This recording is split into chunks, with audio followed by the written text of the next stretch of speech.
Muy buenos días, ¿cómo están? Buen Buenos día. días, ¿cómo está? Muy bien, gracias. ¿Cómo les Buenos ha ido? días. Buenos Buenos días. días, profe. ¿Qué más? ¿Qué han hecho?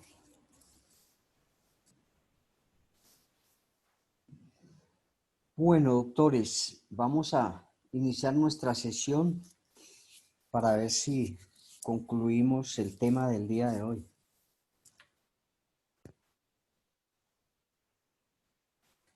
He estado revisando los casos que me han enviado.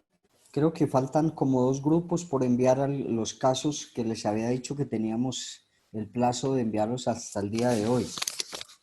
Entonces, espero que en el transcurso del día, en el transcurso de este día, me envíen los demás casos que faltan, que es importante para la finalización de nuestro módulo.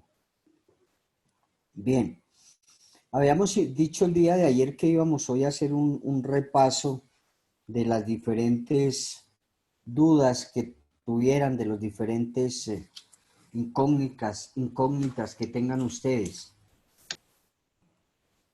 Entonces vamos a hacer eso como en la primera hora, porque después vamos a hablar de los dispositivos amplificadores del tipo penal, que es un tema bastante importantísimo. Vamos a hablar de lo que es la tentativa y el concurso de personas. Son temas muy importantes dentro del derecho penal.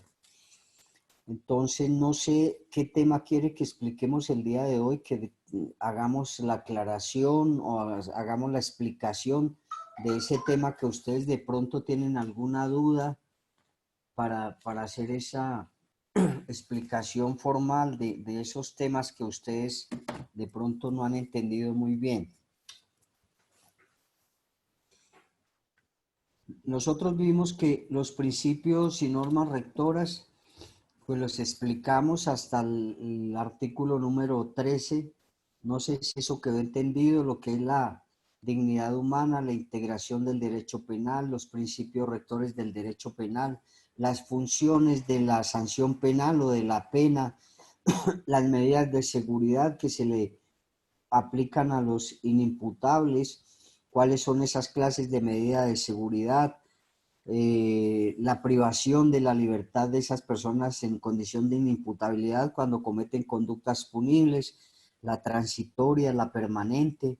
Vimos lo que era la legalidad de la norma en el artículo número 6. Vimos ahí en ese número 6 también el principio de favorabilidad legal. El artículo número 8 del Código Penal, hablamos nosotros de la doble incriminación o de la cosa juzgada, del artículo 21 del Código de Procedimiento Penal. Vimos el artículo número 9, que es que para que una conducta sea punible tiene que ser típica, antijurídica y culpable.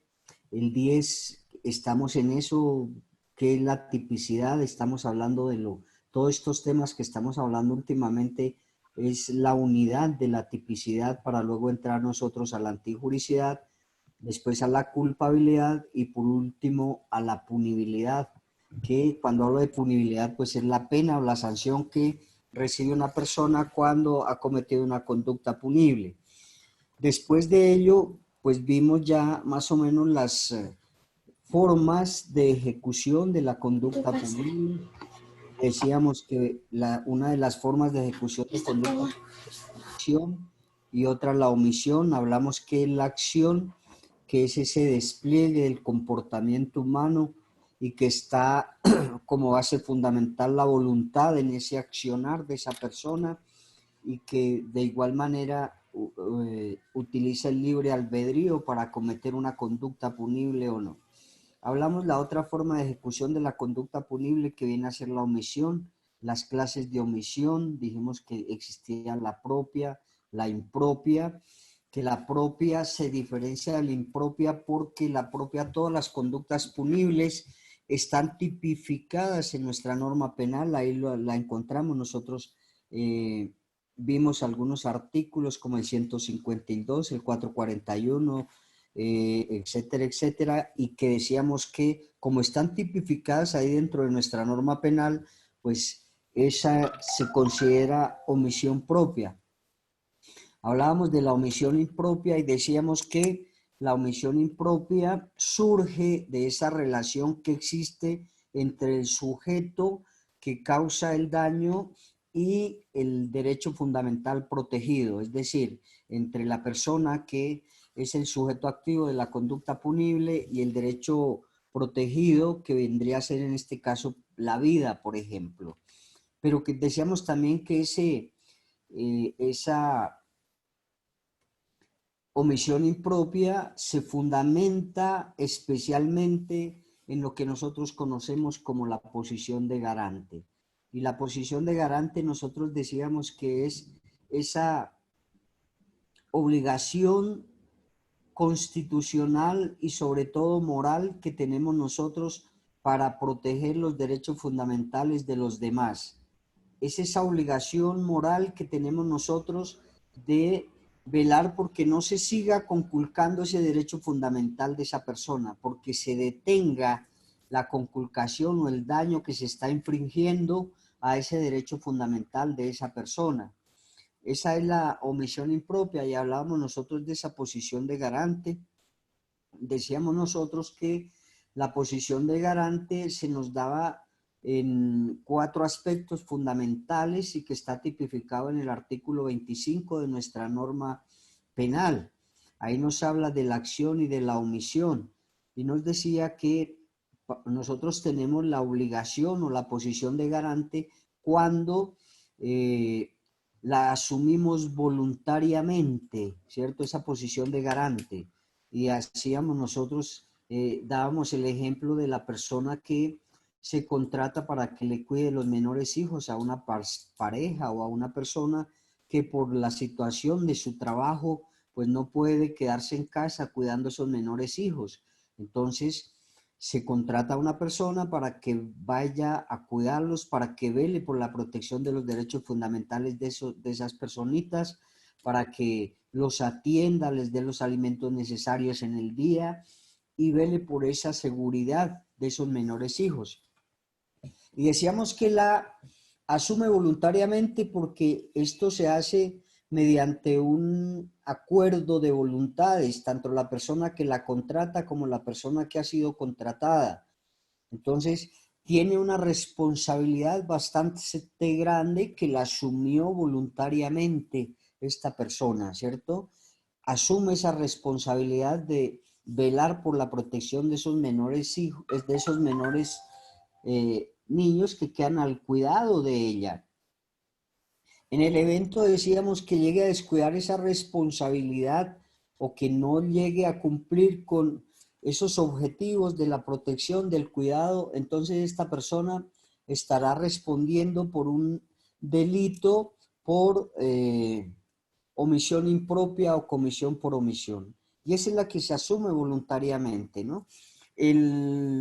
Los docentes, por ejemplo, los docentes con los estudiantes cuando son, hablemos, niños muy pequeños, asumen una responsabilidad grandísima de la protección de los derechos fundamentales de estos niños pequeños cuando van, por ejemplo, al jardín, inclusive en el colegio, inclusive en la universidad, en el hecho de que suceda algo en un salón de clases, pues a pesar de que todos son responsables, pero entonces el docente ha asumido voluntariamente la responsabilidad, primero que todo, de dar, informar, transmitir ese conocimiento. Y segundo, la responsabilidad que debe tener dentro de su salón por los estudiantes que estén presentes y que estén recibiendo las clases. También acá se vendría a dar entonces otra responsabilidad que más adelante vamos a mirar. Pero cuando se asume la responsabilidad voluntariamente, nosotros tenemos esa posición de garante, tenemos esa obligación de protección de los derechos fundamentales de los demás. Bien. Decíamos también que existe una segunda posición de garante que se asume y que es cuando existe una convivencia en comunidad o cuando nosotros convivimos con muchas personas. Y uno de los ejemplos más claros es cuando nosotros o tenemos esa obligación o esa responsabilidad de velar por los derechos fundamentales de nuestros familiares ¿cierto? Porque estamos haciendo, tenemos una convivencia casi todos los días con ellos y esa responsabilidad en el evento que llegue a suceder algo que atente contra algún derecho fundamental, pues entonces la responsabilidad la asumimos nosotros porque estamos teniendo esa convivencia en comunidad. En el trabajo, también nosotros tenemos esa posición de garante en el evento que a algún compañero de trabajo le suceda algo o a nosotros mismos, las otras personas tienen esa posición de garante porque se está haciendo una vida en comunidad, se está llevando a cabo unas relaciones diarias muy interpersonales. La otra situación es en la universidad, cuando hacíamos nosotros las clases presenciales, pues entre todos, y acá es donde retomo lo que les dije anteriormente de la situación de responsabilidad y obligación que tiene tanto el docente como los demás compañeros que se ubiquen en el aula de clase, pues tenemos esa responsabilidad. Y mire, doctores y doctoras, que eso es como lógico y obvio. En un salón de clases, cuando una persona está enferma, nosotros nos damos cuenta que todo el mundo acude a mirar qué le sucede a esa persona, a ir a la enfermería, a a traerle un vaso con agua, alguna pasta, cualquier situación de esas, a comunicarse uno con el médico de la universidad. Esa es la posición de garante que tenemos nosotros en comunidad, ¿cierto?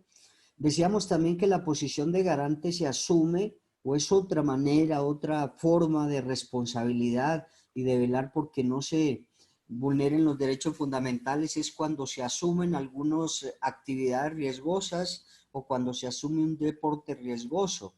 Entonces, de igual manera, las personas que están llevando a cabo este deporte o estas actividades riesgosas tienen la obligación de velar, de procurar que los derechos fundamentales en los cuales se ve afectado a alguna de estas personas que practican esta actividad o estos deportes, entonces no se siga vulnerando este derecho, sino que se detenga y se le darán los diferentes auxilios para que se pueda recuperar esta persona. Y nos faltaba Profe, un yo tengo una pregunta. señor. Con respecto, digamos, al caso que un paciente entra a sala de cirugía y por un evento natural toque salir y el paciente está anestesiado ahí, ¿cómo se asume eso? Bueno, ¿Yo podría recuerde, salir de la sala de cirugía y dejar al paciente ahí? no, ojo, recuerde que en todas las profesiones prácticamente nosotros tenemos una ética profesional, ¿cierto? Es como si usted, doctor Armando, le entregan un proceso, hablemos un proceso penal, y su merced únicamente se entrevista con el cliente y le dice, bueno, mi trabajo por la asesoría, le cobro 200.000 pesos por la asesoría y mi trabajo de aquí en adelante vale 20 millones de pesos o 10 millones de pesos. Entonces le cobro 200 por la asesoría y ahora cuando usted me entregue el poder firmado ante notaría y toda esa situación, me da la mitad del negocio y en el transcurso del proceso pues me va dando algunas cantidades. Usted recibe el poder firmado ante notaría, recibe los 5 millones de pesos o la mitad de lo que hayan acordado y abandona o a ese señor. Acá se viene a tipificar otra situación, ¿cierto? Porque acá, pues si bien es cierto que se dejó a esta persona y no se le continuó con el proceso, usted estaría inmerso en otra conducta punible. La situación del médico, pues si bien es cierto que también cuando lleva a cabo un contrato con la IPS o con el hospital, pues está firmando voluntariamente la protección de unos derechos fundamentales de esa persona. En el evento que descuide y suceda algo por ese mismo descuido de este médico, pues entonces responderá y ahí habríamos que mirar, doctores, cuál de las omisiones es, si es una omisión impropia y que tenía la posición de garante o es una omisión propia, la omisión de brindarle esos servicios médicos. Todo eso siempre les he dicho que nosotros cuando tomemos un proceso, doctores, debemos hacer un estudio muy responsable y remitirnos a todas las normas importantes, porque hay que diferenciar qué clase de, por ejemplo, en este caso, qué clase de posición de garante tenía el médico en ese evento. Si firmó para la protección de los derechos fundamentales de todas las personas que ingresan acá y descuida esa protección y por culpa de ese descuido la persona muere, pues iríamos a mirar, doctores, Sí. si se comete una conducta punible por omisión impropia o comisión por omisión, o, doctores, si se comete una conducta punible culposa por negligencia o por imprudencia. Por eso les indico que nos faltan muchos temas para ver, porque cuando vemos nosotros, miremos la culpa, también hay algunos delitos que se cometen por culpa, por negligencia, por imprudencia o por impericia. Entonces, acá en esto, en cada uno de ellos, siempre les he indicado que cada uno de los procesos, así sean los mismos, pero tienen circunstancias de tiempo, modo y lugar diferentes que debemos analizar, ¿cierto? Si un médico descuida a un paciente y se le muere, otro médico de igual manera descuida a otro paciente y se le muere, hay que mirar esas circunstancias de tiempo, modo y lugar y los motivos mediante los cuales hubo ese descuido para poder nosotros identificar exactamente cuál fue el error o cuál fue la conducta punible o cuál fue el delito que cometió esos dos médicos. Porque a pesar de que hubo descuido por ambos, vendrían a variar algunas circunstancias de tiempo, modo y lugar, y dependiendo de muchos factores también, ¿no? Entonces, en esos casos habríamos que mirar y por eso indico, por eso les dije a ustedes, doctores, de los diferentes casos que me envíen para analizarlos y al final vamos a hacer un análisis de 3 o 4 casos y nos vamos a mirar esa gran diferencia que a pesar de los delitos sean los mismos, sean homicidios, por ejemplo, sean accesos carnales, siempre difieren de algo en la comisión de esa conducta punible. En este caso del médico doctor, pues habría que analizar muy bien y mirar esas circunstancias y mirar si cometió una conducta punible por omisión impropia, porque él tenía la posición de garante de esas personas, ¿no? Así como el ejemplo que les coloqué de Domitila, que deja a sus dos niños por irse a bailar con el novio, ella tiene esa posición de garante, primero que todo una posición de garante por convivencia en vida que tenía con sus dos menores hijos, ¿cierto? Segundo, pues es la mamá, recuerden que la mamá tiene una obligación natural, lo mismo que el padre, del cuidado de esos menores hijos, y si uno los descuida, pues entonces estaría cometiendo esa conducta punible por comisión por omisión.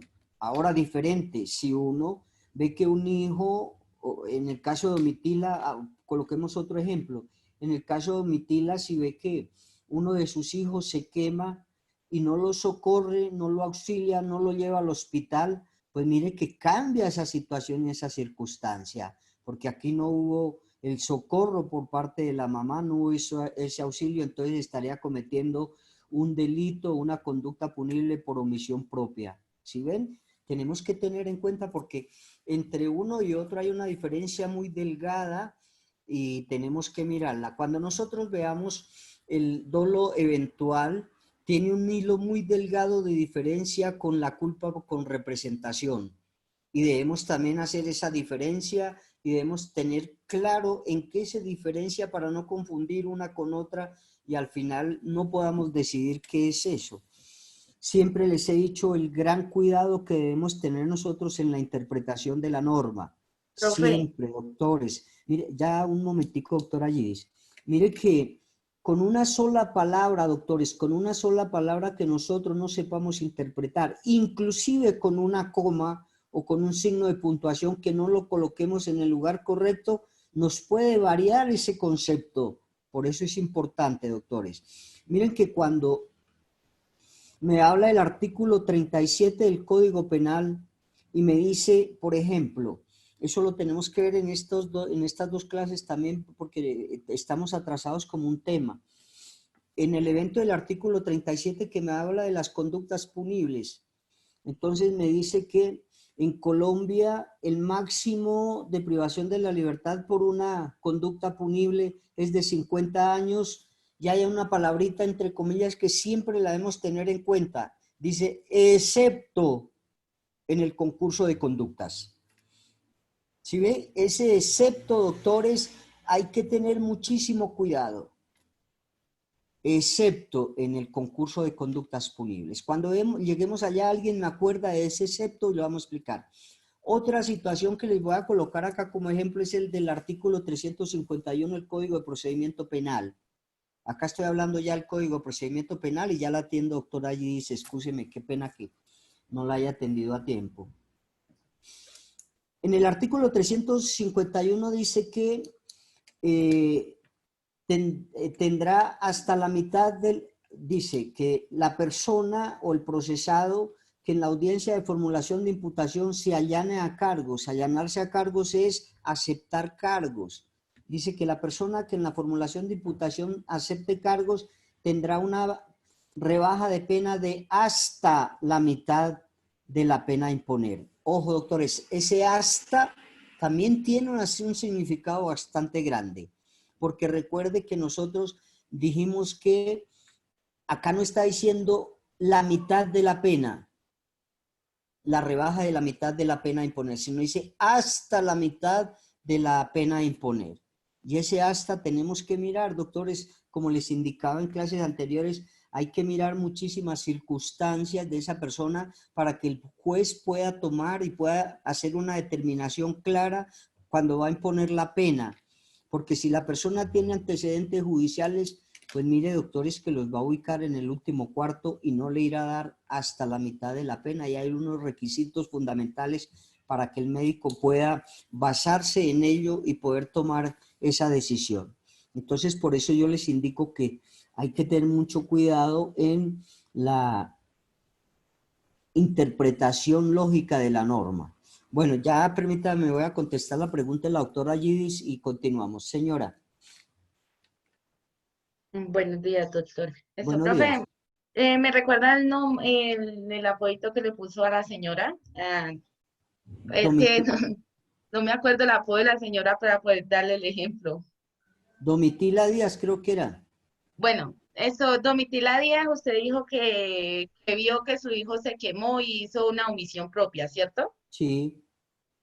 Ahí no va esto comisión por omisión propia, profe, porque pues ella es la garante y hizo la omisión propia de no auxiliar a su hijo. Doctora Gidis, por eso yo estaba haciendo las dos diferencias. Mire, una es que ella tiene la posición de garante, ¿cierto? Por esa convivencia en vida que tiene con los niños. Y en el ejemplo del parcial, pues los olvidó, los dejó, los descuidó teniendo la posición de garante y los niños murieron. Acá es esa posición que tiene de garante y de protección de los derechos fundamentales. Los dejó morir y cometió la conducta punible por comisión por omisión o omisión impropia. Yo les colocaba el otro ejemplo para poder diferenciar la omisión propia de la omisión impropia. Acá en el ejemplo comete omisión impropia. En el otro ejemplo les decía, si estando dentro de su casa el niño se quema, por ejemplo, porque llegó a la estufa y volteó el agua que estaba hirviendo y se quemó el cuerpo y Omitila lo deja así, no lo lleva al hospital, no lo socorre, pues doctora, no lo ha socorrido, está cometiendo omisión propia por el socorro que le dio prestar, lo dejó así, no lo llevó al hospital y no lo socorrió, entonces mire que se está cometiendo diferente a la omisión impropia, comisión por omisión. Ese socorro está tipificado en nuestra norma, socorro, el auxilio que se le debe prestar en ese evento.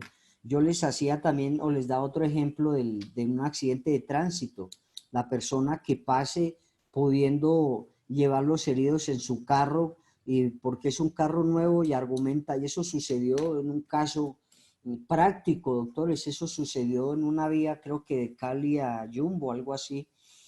Hubo un accidente de tránsito donde colisionaron dos vehículos, en uno de ellos iban 4 personas, quedaron gravemente heridas, sobre todo un menor de edad quedó gravemente herido, pasaba un señor estrenando un vehículo nuevo y vio el accidente, se bajó, miró, sin embargo, subió a su carro y se fue. Después en el proceso lo llamaron y que por qué no había socorrido, que ha cometido un delito por omisión propia por no haber socorrido a estos menores. Y el argumento del señor fue que él estaba estrenando su carro y que tenía una cojinería nueva y que se le manchaba con la sangre que le pudiera quedar ahí de los heridos. Imagínense esa respuesta. Lo condenaron, doctor. Y entonces hay que diferenciar que los delitos que se cometan por omisión propia están tipificados en nuestra norma. Y ahí miramos y estudiamos todos los artículos que digan omisión de socorro, omisión de alimentos, todos los que nosotros vimos y muchos más, que para ello hay un título donde están plasmados cada uno de esos delitos, ¿cierto? O de esos tipos penales. Mientras que la omisión impropia o comisión por omisión dice que es la relación que surge del sujeto activo de la conducta punible y el bien jurídicamente que no se protegió o que no se pudo tutelar.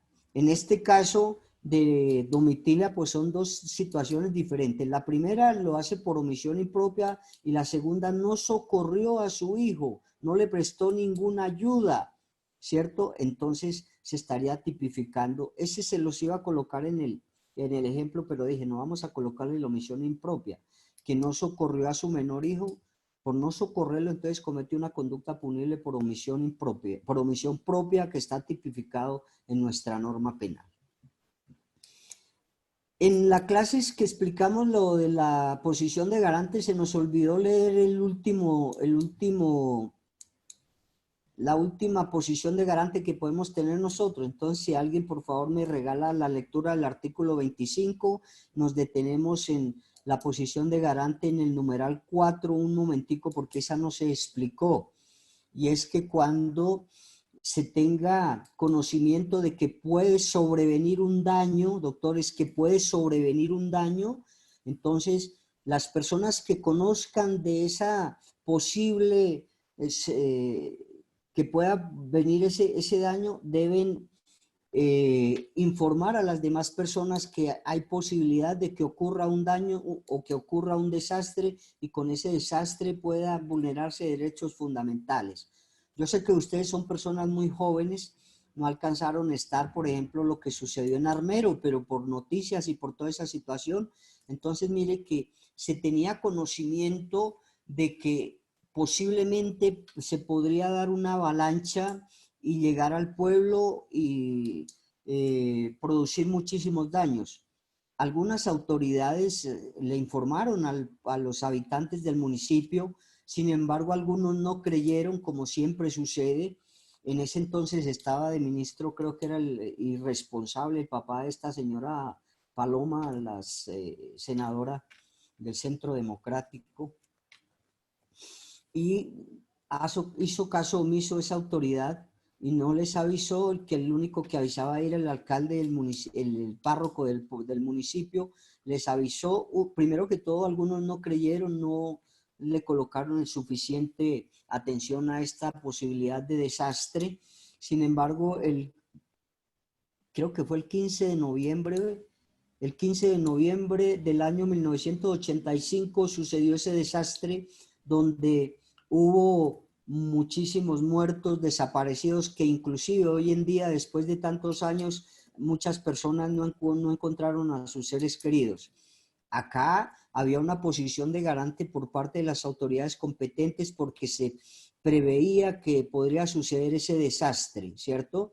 Miren que muy recientemente, y eso sí ustedes conocen porque ya sí, cierto, son muy jóvenes, pero conocen de este episodio que se estuvo dando y que todavía está latente ese peligro, doctores. Eso no ha pasado. Que lo hayan callado es otra cosa muy diferente, pero que está latente ese posible peligro que es con la represa de Ituango. Miren que cuando se empezó a construir, le dijeron a las personas ribereñas del río Cauca que debían retirarse de ahí porque esa represa se podría desbordar y podría causar algunos daños inmensos, ¿cierto?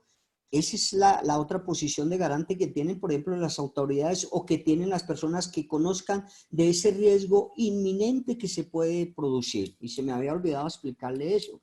también sucede eso. Y les decía que lo de la represa de Ituango está todavía latente.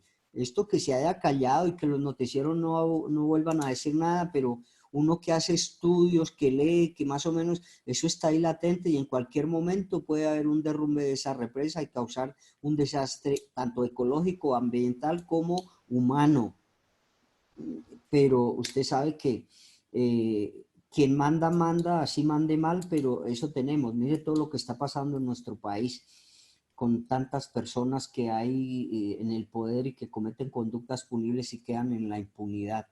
Y medio se castiga a alguno de una vez, la gran mayoría del pueblo colombiano se muere porque, no, doctores, cuando se da una sentencia es porque hay elementos materiales probatorios que evidencian y le dan convencimiento al juez de que esa persona fue culpable de una conducta punible.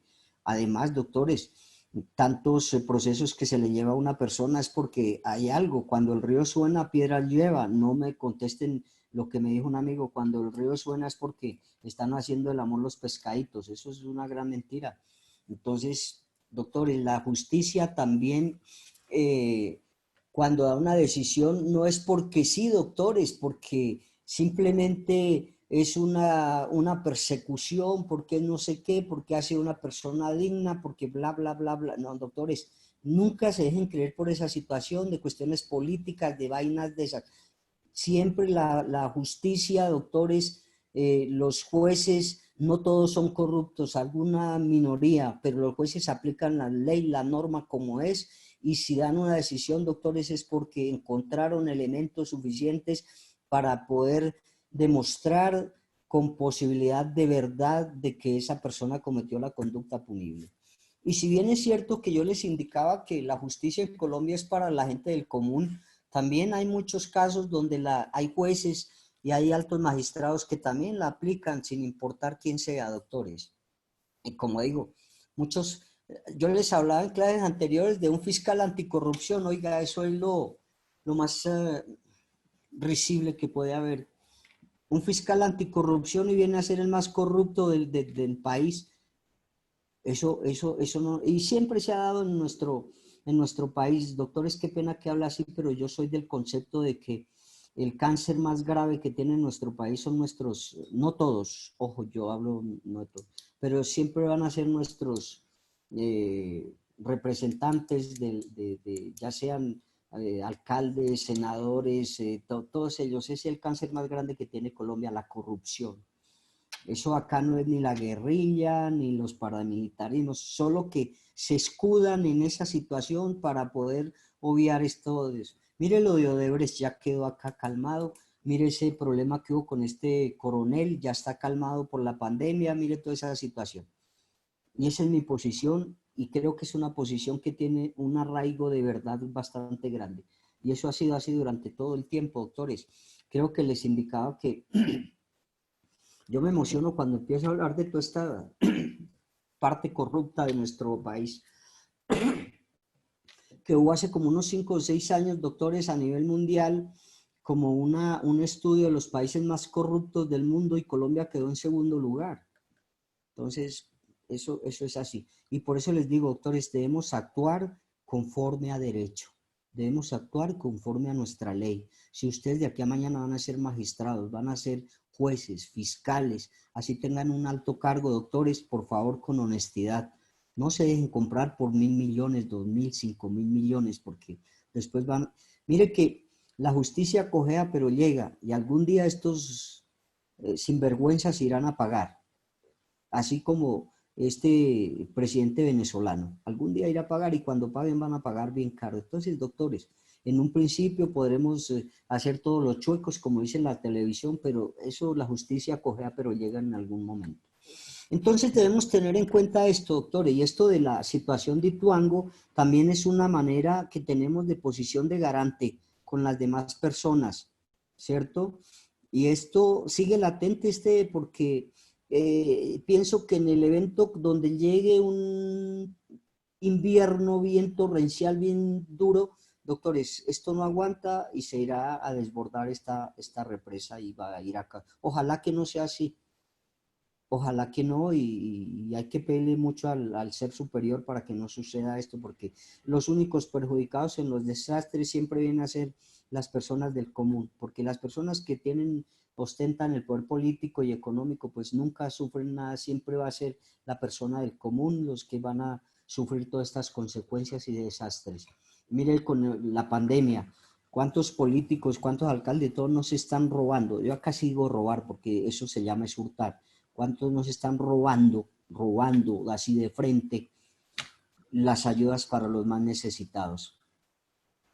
Y si no es porque ahorita la Contraloría General de la República y la Procuraduría están haciendo una veeduría como bastante bien hecha, pues ya, ¿cuántos no se irán a enriquecer con estos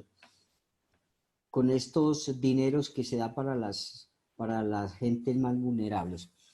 Entonces, eso es la situación, doctor. Y si acá en Colombia es un país muy rico, llevamos más de 50 años en guerras internas y todavía estamos sobreviviendo y sigue este país tan rico. Bueno, es una acotación muy aparte, excúsenme, pero como digo, me emociono por todas estas injusticias de la vida. Bien, doctores, léame en el artículo 25 del Código Penal, por favor, y leemos si alguien me regala la lectura del artículo 37 del Código Penal y del artículo 351 del Código de Procedimiento Penal para poder determinar que tenemos que hacer la interpretación muy cuidadosa de la norma, ¿vale? El artículo 25 primero, doctores. Título tercero de la conducta punible. Artículo 25. Acción y omisión. ¿Lo leo todo o solamente la cápita número 4? Leamos lo que dice de posición de garante, doctor, los 4 numerales. O no, leámoslo todo para mirar qué es la acción. Leámoslo todo, doctor, porque estamos haciendo como ese repaso de esto. Entonces, mirámoslo todo, doctor. Muchas gracias. Claro que sí. La conducta punible puede ser realizada por acción o por omisión. Quien tuviere el deber jurídico de impedir un resultado perteneciente a una descripción típica y lo llevare a cabo, estando en posibilidad de hacerlo, quedará sujeto a la pena contemplada en la respectiva norma penal. A tal efecto, se requiere que el agente tenga a su cargo la protección en concreto del bien jurídico protegido o que se le haya encomendado como garante la vigilancia de una determinada fuente de riesgo conforme a la Constitución o la ley.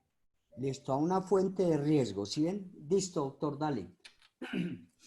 Son constitutivas de posición de garantía las siguientes situaciones.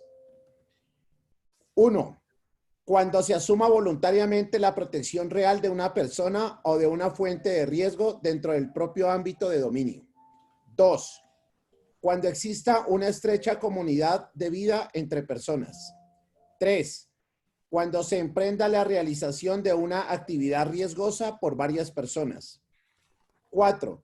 Cuando se haya creado procedentemente una situación antijurídica de riesgo próximo para el bien jurídico correspondiente. Esa es la que acabamos de explicar, doctores, ¿no? Cuando se presuma una situación de riesgo que puede sobrevenir, entonces en ese momento tenemos la posición de garante. Todos quienes sepan que puede ocurrir esa situación, entonces tendrán la posición de garante de informarle a las demás personas para que sus derechos fundamentales no sean vulnerados o sean conculcados. Bien, doctores, de los normas y señora. Pongo un ejemplo, digamos, en caso de un primer respondiente que pues esté en la calle y evidencie que hay una persona que está en paro cardiorrespiratorio, por decirlo así.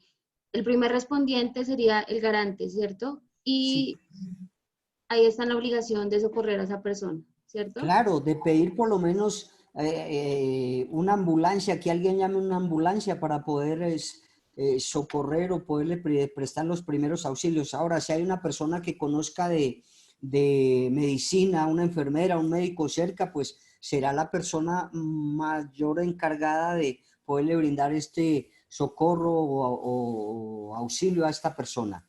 Pero escuché un caso de que, bueno, una compañera auxilió a una persona y pues la familia instauró una demanda porque el paciente pues no quería que le realizaran maniobras, o sea, que no se resucitara. Entonces ahí, ¿cómo se manejaría esa, o sea, si uno auxilia a una Bueno, persona doctora, que... pues mire, hay que mirar la situación, primero que todo, del riesgo de la persona, ¿no? Y si con las maniobras que realizó esta persona le salvó la vida, así su familia no quisiera, pues entonces mire que acá habría una ausencia de responsabilidad y no se cometería esta conducta punible por parte de la persona que lo auxilió, así el familiar o él, esa persona no quisiere. Ya si no quiere que se le salve su vida y esa situación, los demás estamos en la obligación de prestarle esas ayudas. Si con la ayuda que se le prestó se recupera la persona, pues entonces no estaríamos inmersos en ninguna de esas conductas punibles.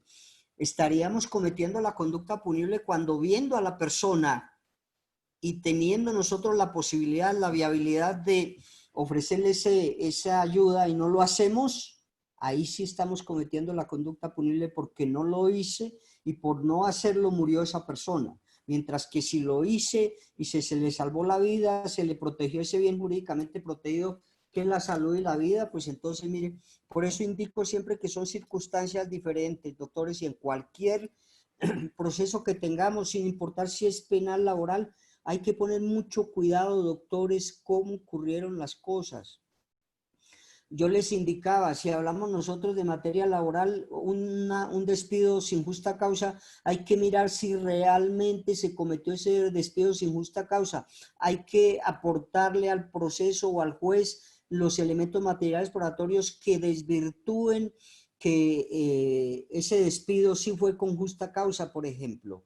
Y la parte contraria que no, que fue sin justa causa. Por eso pienso que en todos los procesos que nosotros tengamos, queridos doctores y doctoras, lo más importante es estudiarlo muy bien y saber y relacionarlo con nuestra norma, ¿cierto? Por ejemplo, la ley 1010 del 2006. ¿De qué me habla esa ley, doctores? Acoso laboral. Muy bien, doctor Armando. Del acoso laboral. La ley 1010 del 2006 me habla del acoso laboral. Y hay otra norma que me habla del acoso sexual. Ojo, doctores, mire que esto de pronto viene a confundirse, porque si un jefe está acosando sexualmente a una persona, es muy diferente y hay unos requisitos y presupuestos totalmente diferentes al acoso laboral. ¿Sí ven? Por eso debemos ser muy cuidadosos en cada una de esas situaciones.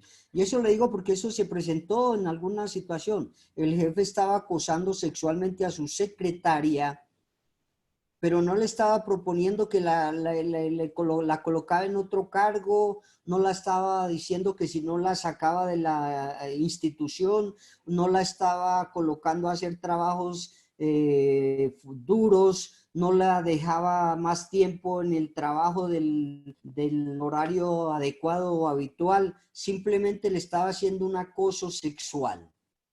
Profesor, disculpe, ¿me pueden repetir el artículo si son tan amables? La ley, Sí, señor. la 10-10 del 2006. 1010 del 2006. Eso se Muchísimas llama gracias. acoso laboral. Bien. Y se instaura acá tengo también que corregirles algo, doctores. ¿Qué diferencia hay entre una denuncia y una demanda? Considero, doctor Edgar, que una denuncia es del índole penal y una demanda es del mundo civil. Perfecto. Porque se escucha a veces decir, voy a colocar una demanda penal. Ojo, doctores, no. Cuando se habla de denuncia, se habla simplemente de denunciar un delito, cualquier situación, y es de índole penal. Tampoco vamos a decir, voy a colocar una denuncia penal. Simplemente una denuncia y ya todo el mundo sabe que es de carácter penal. Todo esto tenemos que, para no incurrir en eso, doctores. Hay Doctor, una muchos, inquietud. señor. para referirse cuando se coloca una denuncia, ¿se podría también decir noticia criminal o no es procedente? Sí, también, pero la noticia criminal es cuando se coloca la denuncia y tiene conocimiento ya la fiscalía de esa noticia criminal que se llama noticia criminis, que eso es lo que vamos a hablar ahorita cuando hablemos de los dispositivos amplificadores del tipo penal. Perfecto. Entonces, miren, doctores, hasta ahora estamos aprendiendo, no nos vayamos a preocupar. Eso me sucedía a mí y yo no sé nada tampoco, doctores, eso uno todos los días aprende muchísimo. Eso no nos preocupemos porque nosotros cuando estamos acá en nuestra primer materia de penal queremos abarcar de una vez todo y tener el conocimiento de todo. Eso me sucedió a mí. Y yo quería, y pregúntele al profesor, y profe, ¿y cómo es esto? ¿Cómo es lo otro? ¿Cómo es aquí? Y me adelantaba y bueno, pero toca ir paso por paso, interpretando bien cada uno de los temas, interpretando cada uno de los pasos a seguir. El procedimiento penal, cuando lo empiezan a dictar, también todo el mundo ya quiere que le hables de las audiencias y que lo... No, toca despacito, doctores, mirar qué hay, cómo se lleva a cabo. Y acá no nos desesperemos, esto es despacio, doctores, estos temas los vamos aprendiendo en la medida de la ejecución de nuestra carrera y mucho más después de que salgamos. Y vamos a cometer muchos errores, doctores, y lo que yo quiero indicarles acá y que quede claro es para tratar de evitar la comisión de muchísimos errores en la práctica ante los jueces. No importa el área, el derecho que nos vayamos a especializar, pero si nosotros tenemos el cuidado de leer, de estudiar esa área de especialización, eso que vamos a posiblemente desempeñar dentro de nuestra práctica, si la conocemos muy bien, pues nos va a ir fabuloso. Sin embargo, esto no quiere decir que no cometamos errores porque los cometemos, doctores, y muchos. Entonces, por eso estas situaciones, alguna vez en Palo Quemado, una abogada hablando de que no, fue que yo instauré una demanda penal contra, doctora, y una abogada, y nosotros por ahí con los otros abogados, pero ¿cómo así esta señora? Están colocando un híbrido acá, ¿cierto? Entonces, son detallitos, pero por una sola palabra que uno indique un concepto jurídico, de una vez nos indican, ah, mire ese abogado que está cometiendo estos errores. Por eso, doctores, despacito, tranquilos, no nos preocupemos, vamos despacio, vamos entendiendo. Son temas muy importantes, eso sí, son temas muy fundamentales, claro, para nuestra vida y para aquellos o aquellas personas o doctoras que se van a especializar en derecho penal, es importante. Y todas las áreas, uno tiene que conocer algo de las demás áreas del derecho. Bien, con esto terminamos ya algunos de los temas que hemos abarcado, que son, si alguien tiene alguna duda de alguno de las normas y principios rectores de CSS, entonces, doctora Nata, por favor. Profe, qué pena, buenos días. Lo que pasa es que yo sé que usted lo ha explicado bien, pero hay algo que no me cierra, que todavía no me termina de... O sea, tengo un sinsabor en esas definiciones, ¿sí? ¿En cuáles definiciones? O no sé si no las interpreto bien. Me refiero a que su merced de omisión propia y omisión impropia, omisión Es por que no le omisión. oigo bien, doctora. Me refiero a, su merced No le oigo dice bien. que la... No le oigo bien, doctora. No, Mentira. menos. ¿Ya me escuchan mejor? Tiene ¿No me mala la escuchan? señal, Nata. Ustedes oyen, doctores, es que para que alguien me reproduzca la inquietud que tiene la doctora Nata. Yo creo que ella se refiere más a los conceptos de omisión por comisión, omisión propia, ¿sí? Asumo que es como eso, Nata, no sé si me corriges. O sea, la diferencia entre omisión por comisión, omisión propia, me imagino que es a eso hacia donde se refiere. Bueno, mire, acá es muy Te fácil voy a esto. enviar la pregunta al WhatsApp, ¿sí? Bueno, envíemela.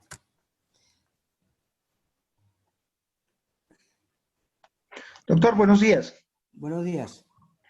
Doctor, qué pena retroceder un poquito. Cuando usted colocaba los ejemplos y la compañera colocaba el ejemplo de que alguien auxilie en la calle, alguna persona o alguien que esté herido, cuando se comete un accidente, pero si yo no tengo el conocimiento y soy el primer respondiente, pues como usted decía correctamente, básicamente lo que tengo que hacer yo es informar o llamar para que se le preste un correcto auxilio o algo adecuado.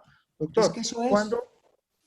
¿cuándo existe la extralimitación, doctor? Cuando, digamos, yo, sin tener conocimiento y por afán o por temas de aglomeración de personas, cometo el error de parar un vehículo o un taxi, no sé, cualquier vehículo y subir a esta persona y en esa acción le genero alguna lesión o soy imprudente, puedo llegar a causarle la muerte, este se convierte en una extralimitación. Ojo, doctores, yo acá en esto se va a castigar en la omisión. Si su merced no actúa ni nada y pudiéndolo hacer y no actúa y estando en el deber de hacerlo y pudiéndolo hacer y no lo hace, aquí es donde se está tipificando esto. Pero si su merced actúa en procura de proteger esos derechos fundamentales y puede que ocurra algo porque no tenía ese conocimiento, aquí hay que verificar, doctores, si en el caso de una situación de denuncia, pues hay que demostrar eso. Usted tuvo la intención, sin embargo no tenía el conocimiento y esa situación. Por eso yo les decía que no siempre debemos nosotros acudir en la posición de garante, porque si está en riesgo, doctores, por ejemplo, yo les indicaba, la vida del que va a tener esa posición de garante no lo puede hacer y es un eximente de responsabilidad. En este caso, su merced tuvo toda la intención de colaborar para protegerle, porque esa era su intención, la protección de ese derecho fundamental de la persona que estaba ahí en un accidente. No tiene los conocimientos médicos, pero hizo esa intención y de pronto por llevar a cabo esa protección ocurre algo y lesiona mucho más a la persona. Hay que mirar que primero que todo no tenía eso, pero tuvo la intención de hacer eso, entonces podría ser un eximente de responsabilidad, pero tuvo esa intención. Profe, y volviendo, qué pena. Tranquila. Profe, y volviendo al caso del carrito del señor que miró el accidente, paró y se fue, y después lo llamaron y le dijeron que hizo la omisión propia.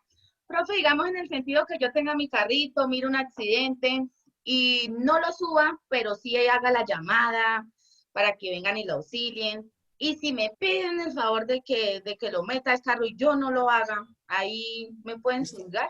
Si usted podía y por culpa de no llevarlo, porque, se me olvidaba la parte final de ese accidente, se pudo determinar que el hospital más cercano estaba a 2 horas. El niño vivió durante 3 horas y se certificó que si se hubiese llevado al hospital más cercano, al niño se le hubiera podido salvar la vida. Como este señor no lo hizo, cometió ese delito, doctores. Profe, pero vean en los casos de que los taxistas casi nunca auxilian porque bueno, doctora, se le causa un proceso por llevar a una doctora, persona. es que no nos podemos ir al extremo, doctores, es que nosotros nos estamos yendo al extremo. La ley nos indica eso y debemos hacerlo. Si el taxi no nos lleva, pues apuntamos la placa del taxi y después lo denunciamos. Es que nos estamos yendo muy al extremo, doctores. La ley nos indica hay que socorrer, hay que auxiliar, hay que proteger los derechos fundamentales y como posición de garante, la ley nos indica hay que hacer esto en el caso de que suceda esta situación. Si no lo hacemos, estamos inmersos en la comisión de la conducta punible. Es que es eso, no yéndonos tanto al extremo, no es que pasaba un carro, después frenó, se devolvió, nos volvió a mirar, se volvió a ir. No, doctores, no hay que ponerle tanta bandera a las leyes. La ley está tipificada, hay que interpretarla. No lo socorrió, doctor, en ese evento, cometió una conducta punible, pudiéndolo hacer. Ahora, hay eximentes que me exculpan a mí de esa situación. Yo les hablaba de en un incendio.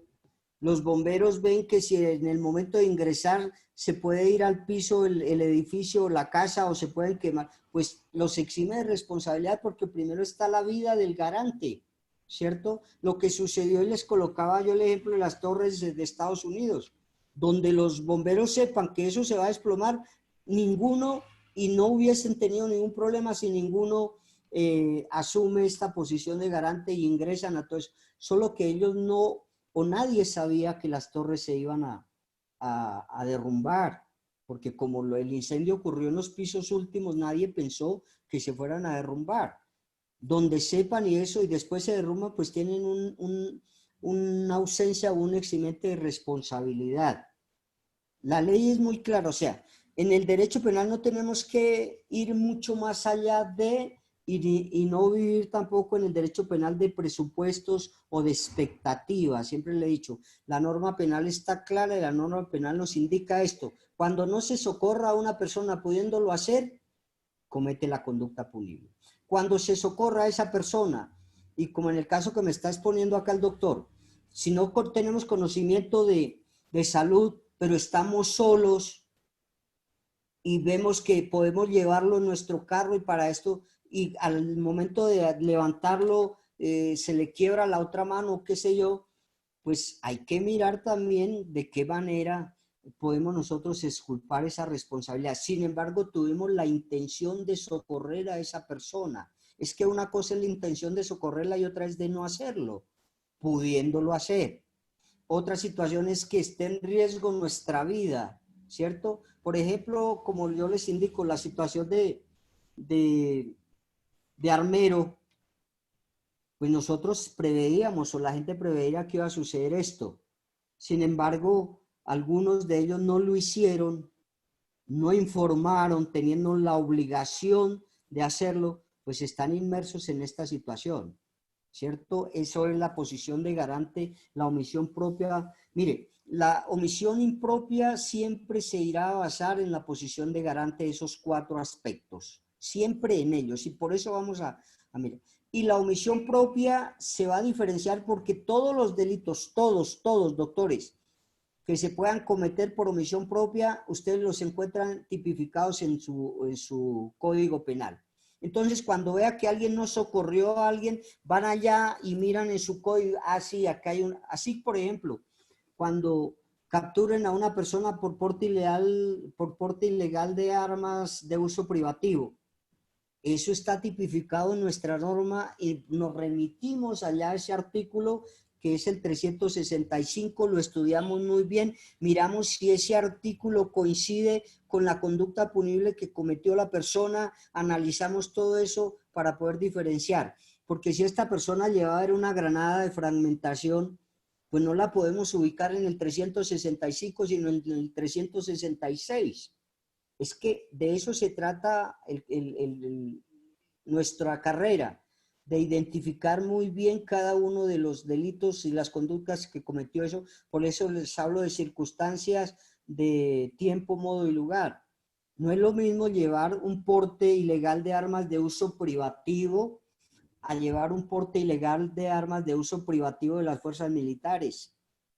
Aunque son armas, pero mire que hay una gran diferencia y nuestra norma penal nos indica ahí en cada tipo penal las diferentes diferencias que existen entre esos delitos. Por eso les indicaba y les decía que en el libro segundo del Código Penal hay unos títulos, 18 títulos, y en cada uno de esos títulos está inmerso, plasmado los delitos que se puedan cometer en esa clase de títulos.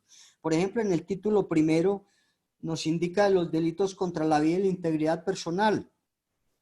Y ahí en ese título primero vamos a encontrar todos los delitos que se presenten contra la vida y contra nuestra integridad personal. Y por eso les indico, vayamos despacio. Yo sé que todas esas preguntas que hacen bienvenidas, pero tampoco nos desfasemos mucho, no coloquemos acá presunciones, porque el derecho penal es muy objetivo, muy lógico, muy centrado, y por eso nos tiene cada uno de esos artículos que nos hablan de esa posible conducta punible que cometió esa persona. Doctor, perdón, tengo una pregunta. Señora. Pues, partiendo de una presunción, dijo usted, pero sí me parece importante saber. Por ejemplo, partiendo del escenario de que se presente un accidente o un homicidio y yo sea testigo o otra persona sea testigo o esté en el momento de que pueda auxiliar, pero esa persona se encuentre con un menor de edad y la escena sea pues impactante. ¿Prima el cuidar el niño o el auxiliar a la persona? Es decir, yo voy con mi hijo y me encuentro un accidente en la vía. Pero pues la imagen es muy impactante. Yo tomo la decisión de seguir con mi hijo para que no vea esa escena. ¿Me pueden involucrar, me pueden vincular al proceso por omisión? Doctores, es que también acá, mire, doctores, tenemos nosotros que identificar cuál derecho prima más en ese caso, por ejemplo, doctora Zulma. ¿Cuál derecho prima más? ¿El del niño o el que la persona que se está muriendo? La persona que está muriendo. El niño, para mí. Pues, el niño Yo lo puede que tomo como... sufra, ojo, doctores, el niño puede que sufra alguna situación psicológica de ver eso. Y la puede superar con el tiempo. Y pero la persona muerta... se le puede colocar especialistas para que supere esta situación. Pero si es una reacción instintiva que uno tiene. O sea, bueno, pero eso ¿Cómo se argumenta eso? O sea, ¿cómo puede uno llegar a...? Doctora Zulma, eso lo determinará el juez y de acuerdo a lo que esté tipificado en la norma. Y por eso le estoy indicando y con eso solo yo estoy interpretando ese ejemplo. ¿Qué prima más? ¿Los derechos fundamentales del niño en ese evento o los derechos de la persona, de la mamá que se está muriendo? ¿Sí ven? No, porque es que me refiero es a un extraño que haya ocurrido el accidente, ¿sí? A un extraño que le haya ocurrido el accidente y el niño vaya con la persona, con otra persona que va pasando por la vía. Esa es mi referencia. Por eso, doctora, y los derechos del niño, por eso, doctora, por eso le indico, ¿cuál derecho fundamental prima más? ¿El del niño o el de la persona que está muriendo? Yo voy con mi hijo, hablemos de 5 años, veo un accidente terrible, ¿cierto? Mi hija o mi hijo se impacta. Pues ¿yo qué hago? Lo coloco por ahí en un lugar y voy a auxiliar a la persona que está muriendo. Después yo indicaré al juez, o si no lo hago, pues su merced tendrá que responder ante el juez por qué no lo hizo. Y el juez irá a determinar, irá a verificar cuál de los derechos prima más, el del que no socorrió o el de su hijo.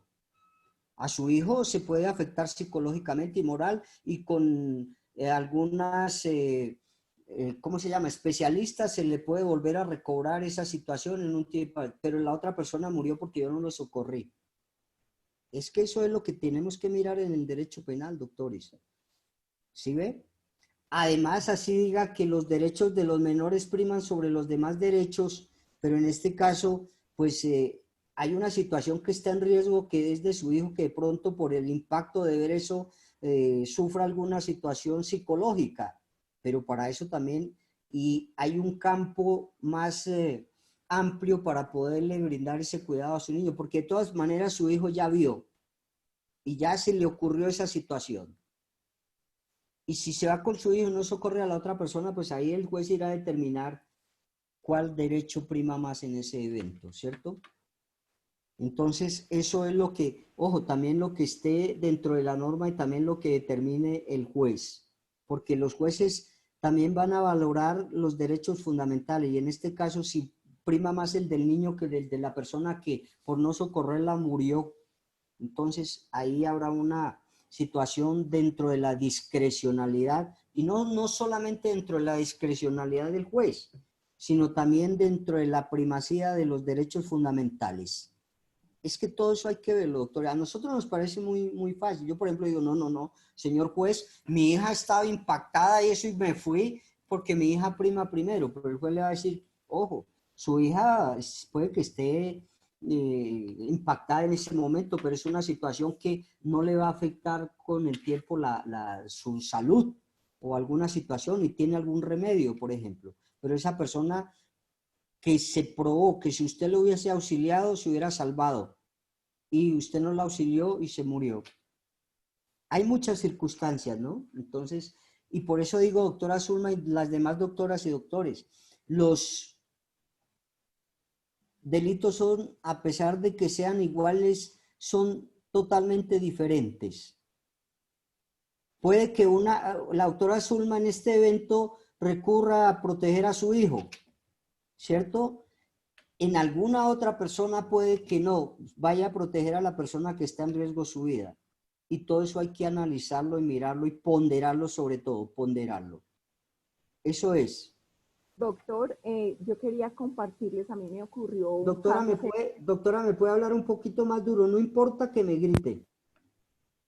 ¿Ahora me escucha mejor?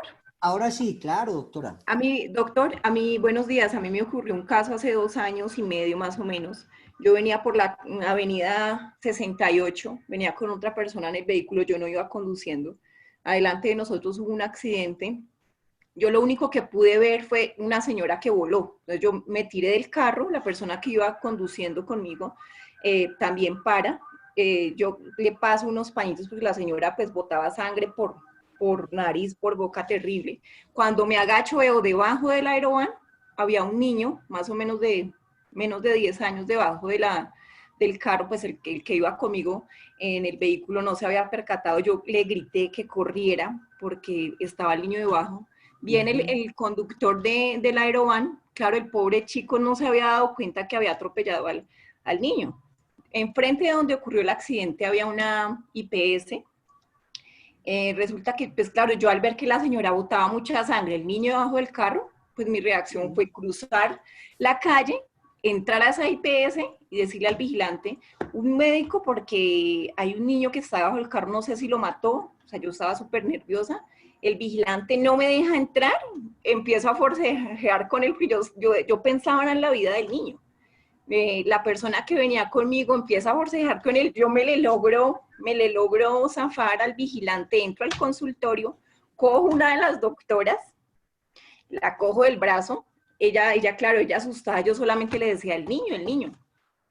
Pues bueno, ¿qué pasó con todo eso? Ya después, a Dios gracias, pues no fue grave, el niño no murió, pero pues sí le pasó el vehículo por las piernas al niño, pero o sea, fue una escena tenaz. Claro, cuando ya llega la policía, nosotros esperamos todo el tiempo hasta que pues llegaron los bomberos, que fueron los primeros que llegaron antes de las ambulancias. Cuando ya llega la policía, el gerente de la IPS, entonces dice, quiero dejar en conocimiento que esta señora entró a un lugar privado a sacar, porque el vigilante siempre me argumentaba, es que los doctores no salen a atender el caso si ellos no quieren. Entonces le argumenta el gerente de la IPS a los policías, que fueron los primeros respondientes en el caso, que querían poner en conocimiento que yo había irrumpido en un lugar privado, y yo les dije, hagan lo que quieran, pónganme en vueltas, pero yo no iba a dejar morir ese niño. Tomaron el contacto mío, el número mío, como a los 3 días me llama el abogado de ellos, yo le explico, y se ve que él, por lo que yo le argumenté, pues dejó así la cosa, pero el gerente sí estaba, pero súper enfadado. ¿Sí ven? Y miren acá, y lo que le digo a todos ustedes, doctores, la reacción inmediata, inconsciente casi, que tiene uno en un accidente es de poder ayudar y socorrer a las personas, lo que hizo acá la doctora Claudia. Eso es lo primero que uno tiene, o así uno no tenga presente, pero ocurre un accidente y lo primero que uno hace es tratar de socorrer o ir allá y mirar qué pasó, qué sucedió, venga, quién hay que colaborar, ayudarle. En el evento que usted, doctora, no hubiese hecho esa gestión, pues se agrava más la situación de las personas que estaban involucradas allí. Y en el evento que usted hubiese huido, se hubiera ido, alguien toma la placa o algo y le dice, usted había podido ir, mire, la clínica está allí frente, cometió un delito por omisión, ¿cierto? Y miren que son casos que se dan, uno no por ejemplo, hoy en día algunos de los motociclistas, porque yo nunca generalizo, a veces son muy imprudentes. Alguna vez acá en la 170, en el puente de la 170, y un motociclista iba a coger la oreja a un carro y el motociclista no vio y lo atropelló. Nosotros íbamos ahí, lo primero que hicimos fue correr a mirar qué le había pasado al señor de la motocicleta. ¿Y sabe qué hizo el señor del vehículo? Se bajó a mirar qué le había pasado a su carro. Entonces miren las situaciones, doctores. Por eso es que el derecho penal es tan bonito cuando nosotros ya lo empecemos a interpretar, a mirar. En este caso, la doctora Claudia estuvo súper bien acudir y no importa si vulneré, entré, me traje a la médico, lo que fuera, pero mire que salvó a esas personas. Y donde la doctora Claudia no pare en su camioneta, es posible que puedan pasar por encima de la humanidad del pequeño. ¿Sí ven? Claro, es que fue, o sea, fue Entonces, una miren, fue una doctores, que pena terrible. esto es de simple como lógica e interpretación. Bien, doctores, nos estamos enfrascando mucho en la omisión propia y omisión impropia. Sin embargo, mi consejo, busquemos libritos o en ese abogado que sabe muchísimo de derecho, pregúntenle, Google, ahí averigüen y miremos y todo. Bien, preguntaba si alguien tiene alguna duda de los 13 principios y normas rectoras del Código Penal, de esos que les acabo de enumerar. Si está claro lo de la condición de inimputabilidad, de las medidas de seguridad, cuáles son, de la legalidad de la norma, de la cosa juzgada, de la integración del derecho penal, de la dignidad humana, de los principios de la pena, de las funciones de la pena, todo eso sí quedó claro.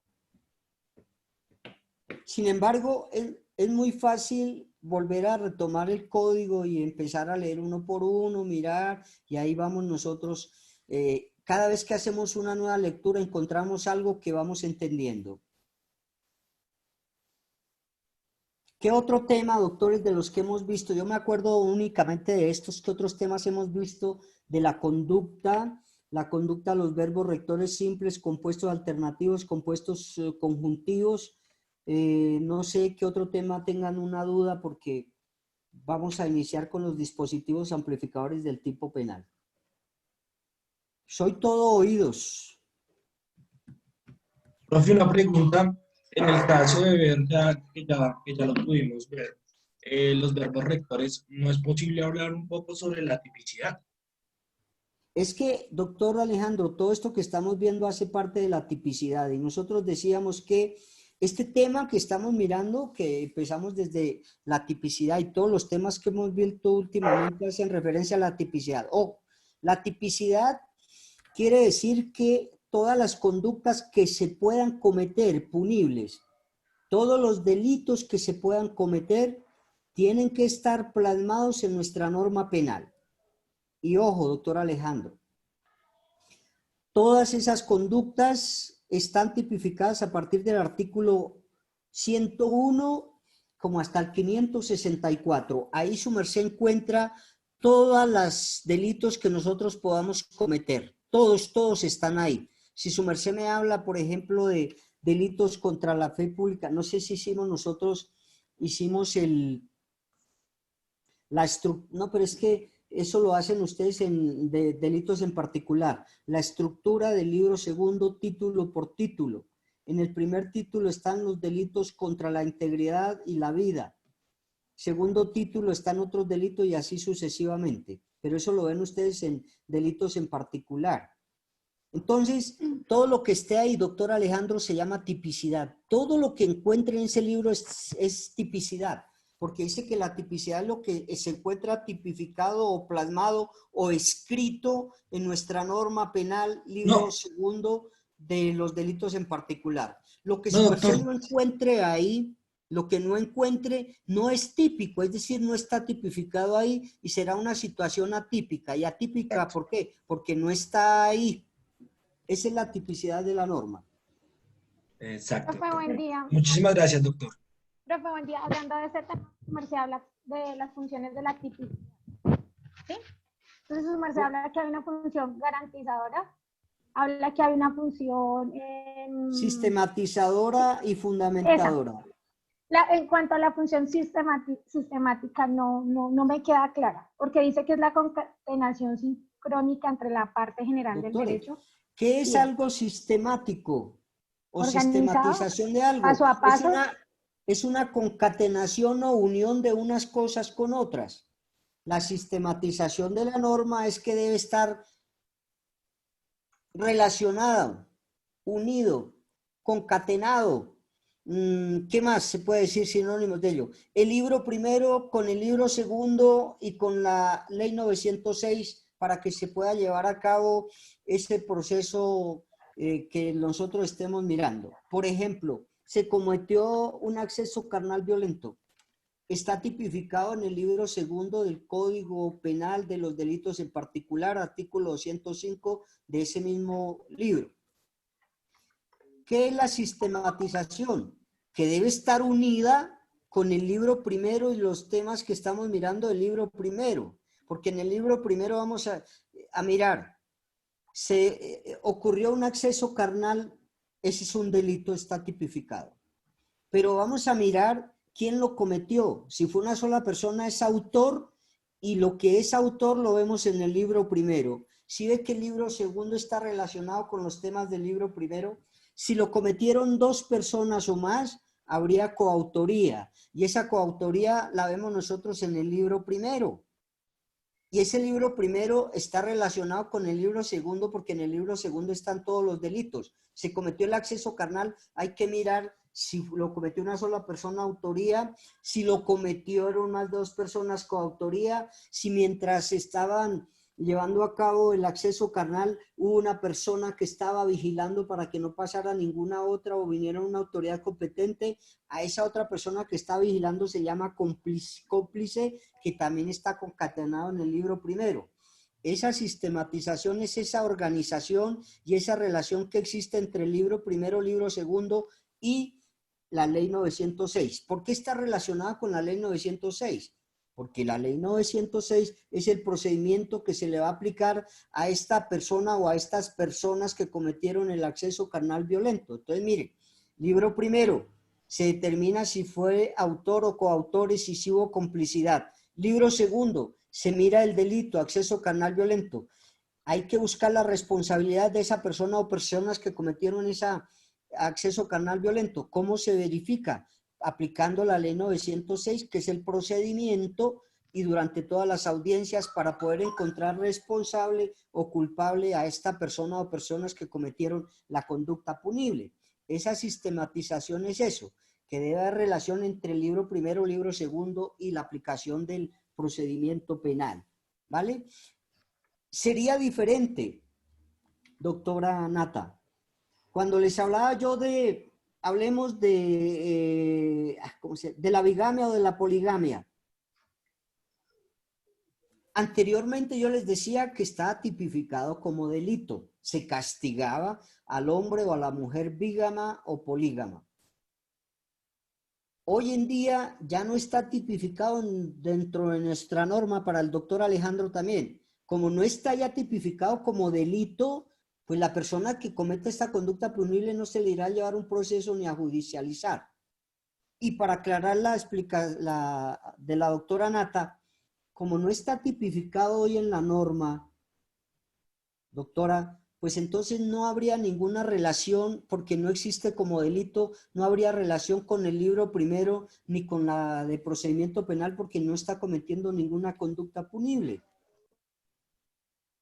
¿Sí ve? Es esa la relación y esa es la esquematización. Por eso al principio siempre inicio con la esquematización de la ley 906 y hablo de los temas del libro primero, hablo de los temas del libro segundo y hablo de los temas de la ley 906 y además hago referencia de las jurisdicciones especiales. Todo eso está unido. Y en el evento que se suceda una conducta punible, en ese evento, pues entonces se mirará esa unión del libro primero con el libro segundo, que nos habla de los delitos que estén tipificados o que estén plasmados en nuestro libro segundo. Es esa la unión, ¿sí? Esa esquematización. Igual creo que les indicaba de la esquematización de nuestra norma penal.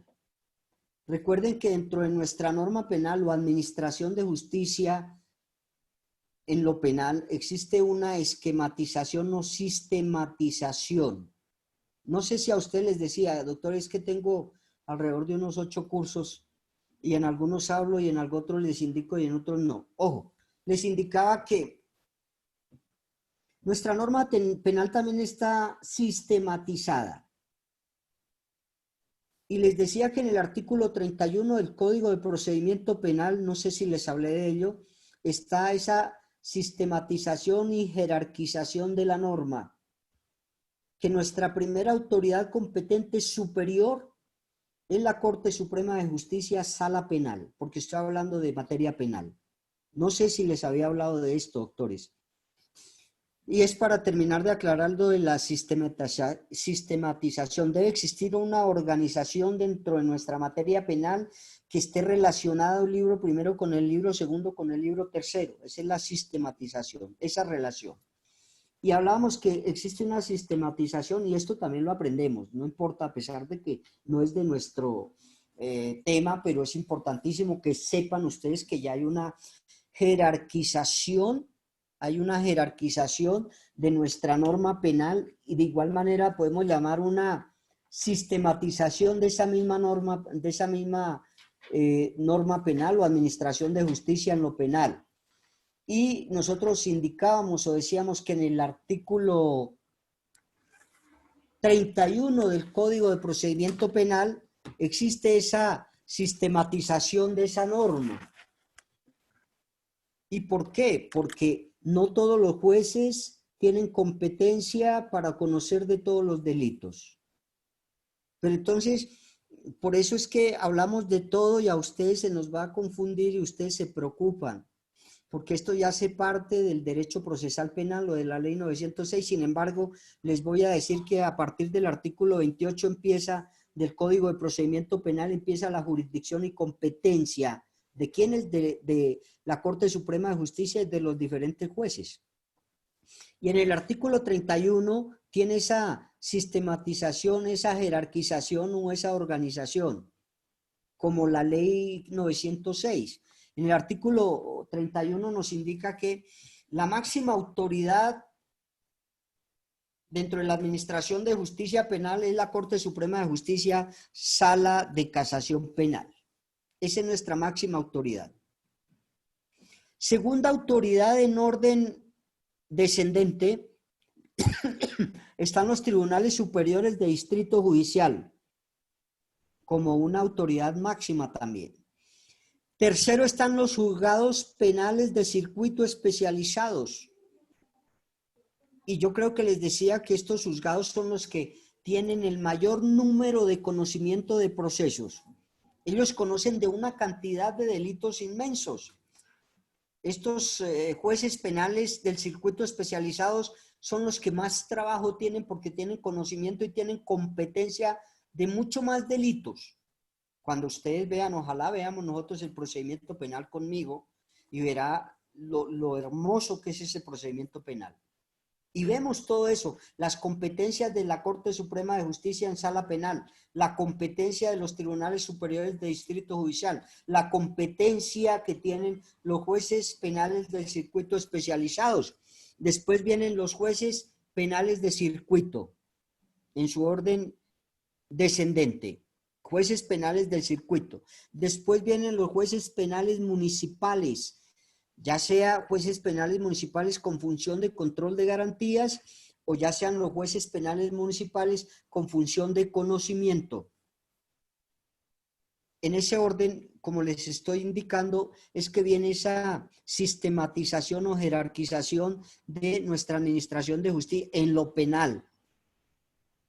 Existen también en las otras ramas del derecho esa jerarquización. Me imagino que también es la Corte Suprema de Justicia, sala de lo laboral, por ejemplo, ¿no?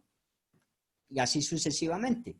Después de los jueces penales municipales del circuito, vienen los jueces promiscuos cuando ellos tengan algún conocimiento de materia penal. Doctores, ¿por qué hablo de jueces promiscuos?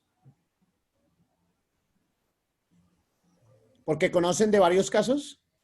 Muy bien, claro. Los jueces promiscuos están en algún municipio y no hay sino únicamente un juzgado, entonces se llaman promiscuos porque conocen de todos los demás procesos, conocen de laboral, de familia, de administrativo, acá me dice que los jueces están en ese orden, los jueces de promiscuo cuando tengan conocimiento de algo o de alguna materia en penal.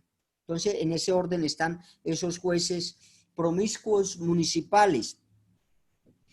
En ese orden también podemos encontrar, ese orden, los jueces de ejecución de penas y medidas de seguridad. Jueces Ustedes fácil, pueden apuntar ahí el artículo 31 del Código de Procedimiento Penal, donde hablen de la sistematización o jerarquización de nuestra norma penal. Buscan el artículo 31 de la Ley 906 y ahí los encuentran en ese orden. Sin embargo, yo se lo estoy dictando, pero tratemos de empezar a buscar ahí en ese artículo y en cada uno de los artículos que yo les refiero. Escriban el artículo, pero al frente escriban de qué se trata ese artículo, porque me sucedía a mí que yo escribía el artículo y después no me acordaba de qué se trataba. Entonces, eso. Después vienen los jurados que hay, que se han establecido cuando conozcan de causas criminales o de causas penales. Vienen otros en un parágrafo, dos parágrafos que trae el artículo 31, vienen otras autoridades competentes que también hacen parte de esa sistematización o jerarquización.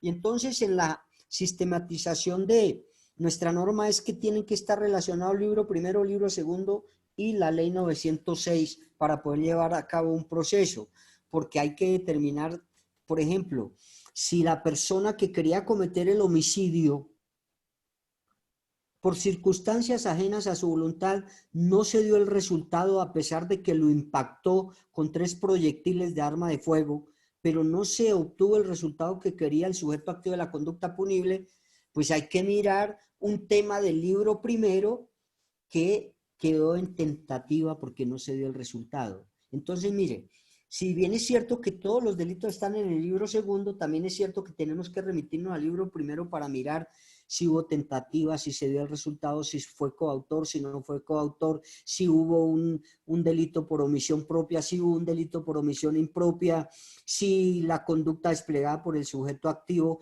tiene un eximente de responsabilidad, si hubo alguna circunstancia de menor punibilidad en el momento de la pena, si hubo una circunstancia de mayor punibilidad.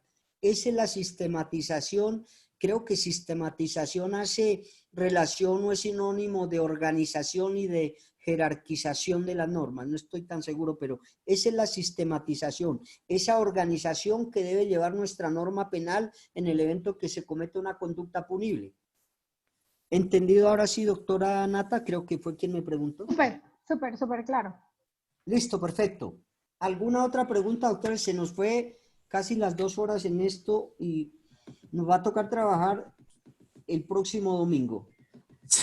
Profe, buenos días. Sí, o sea que siempre van de la mano. O sea, yo tenía, porque es que yo siempre, o sea, me había confundido porque siempre el profe hablaba del Código de Procedimiento Penal y del Código Civil. Y yo decía, ¿pero dónde miro? Acá, allá. Entonces siempre van de la mano. Cuando no está en una, está en la otra. ¿Sí? Exactamente, claro. Y es que es necesario. Bueno, esa es como la palabra para que entendamos mejor. Siempre van de la mano.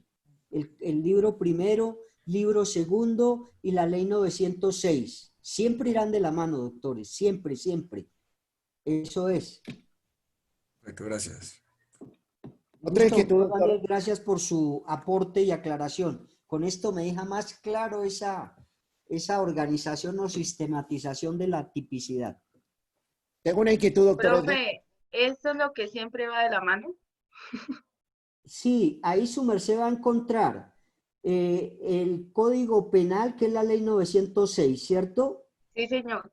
Y ahí va a encontrar dentro de la ley 599 el libro primero que me habla, que es lo que nosotros estamos abordando ahora.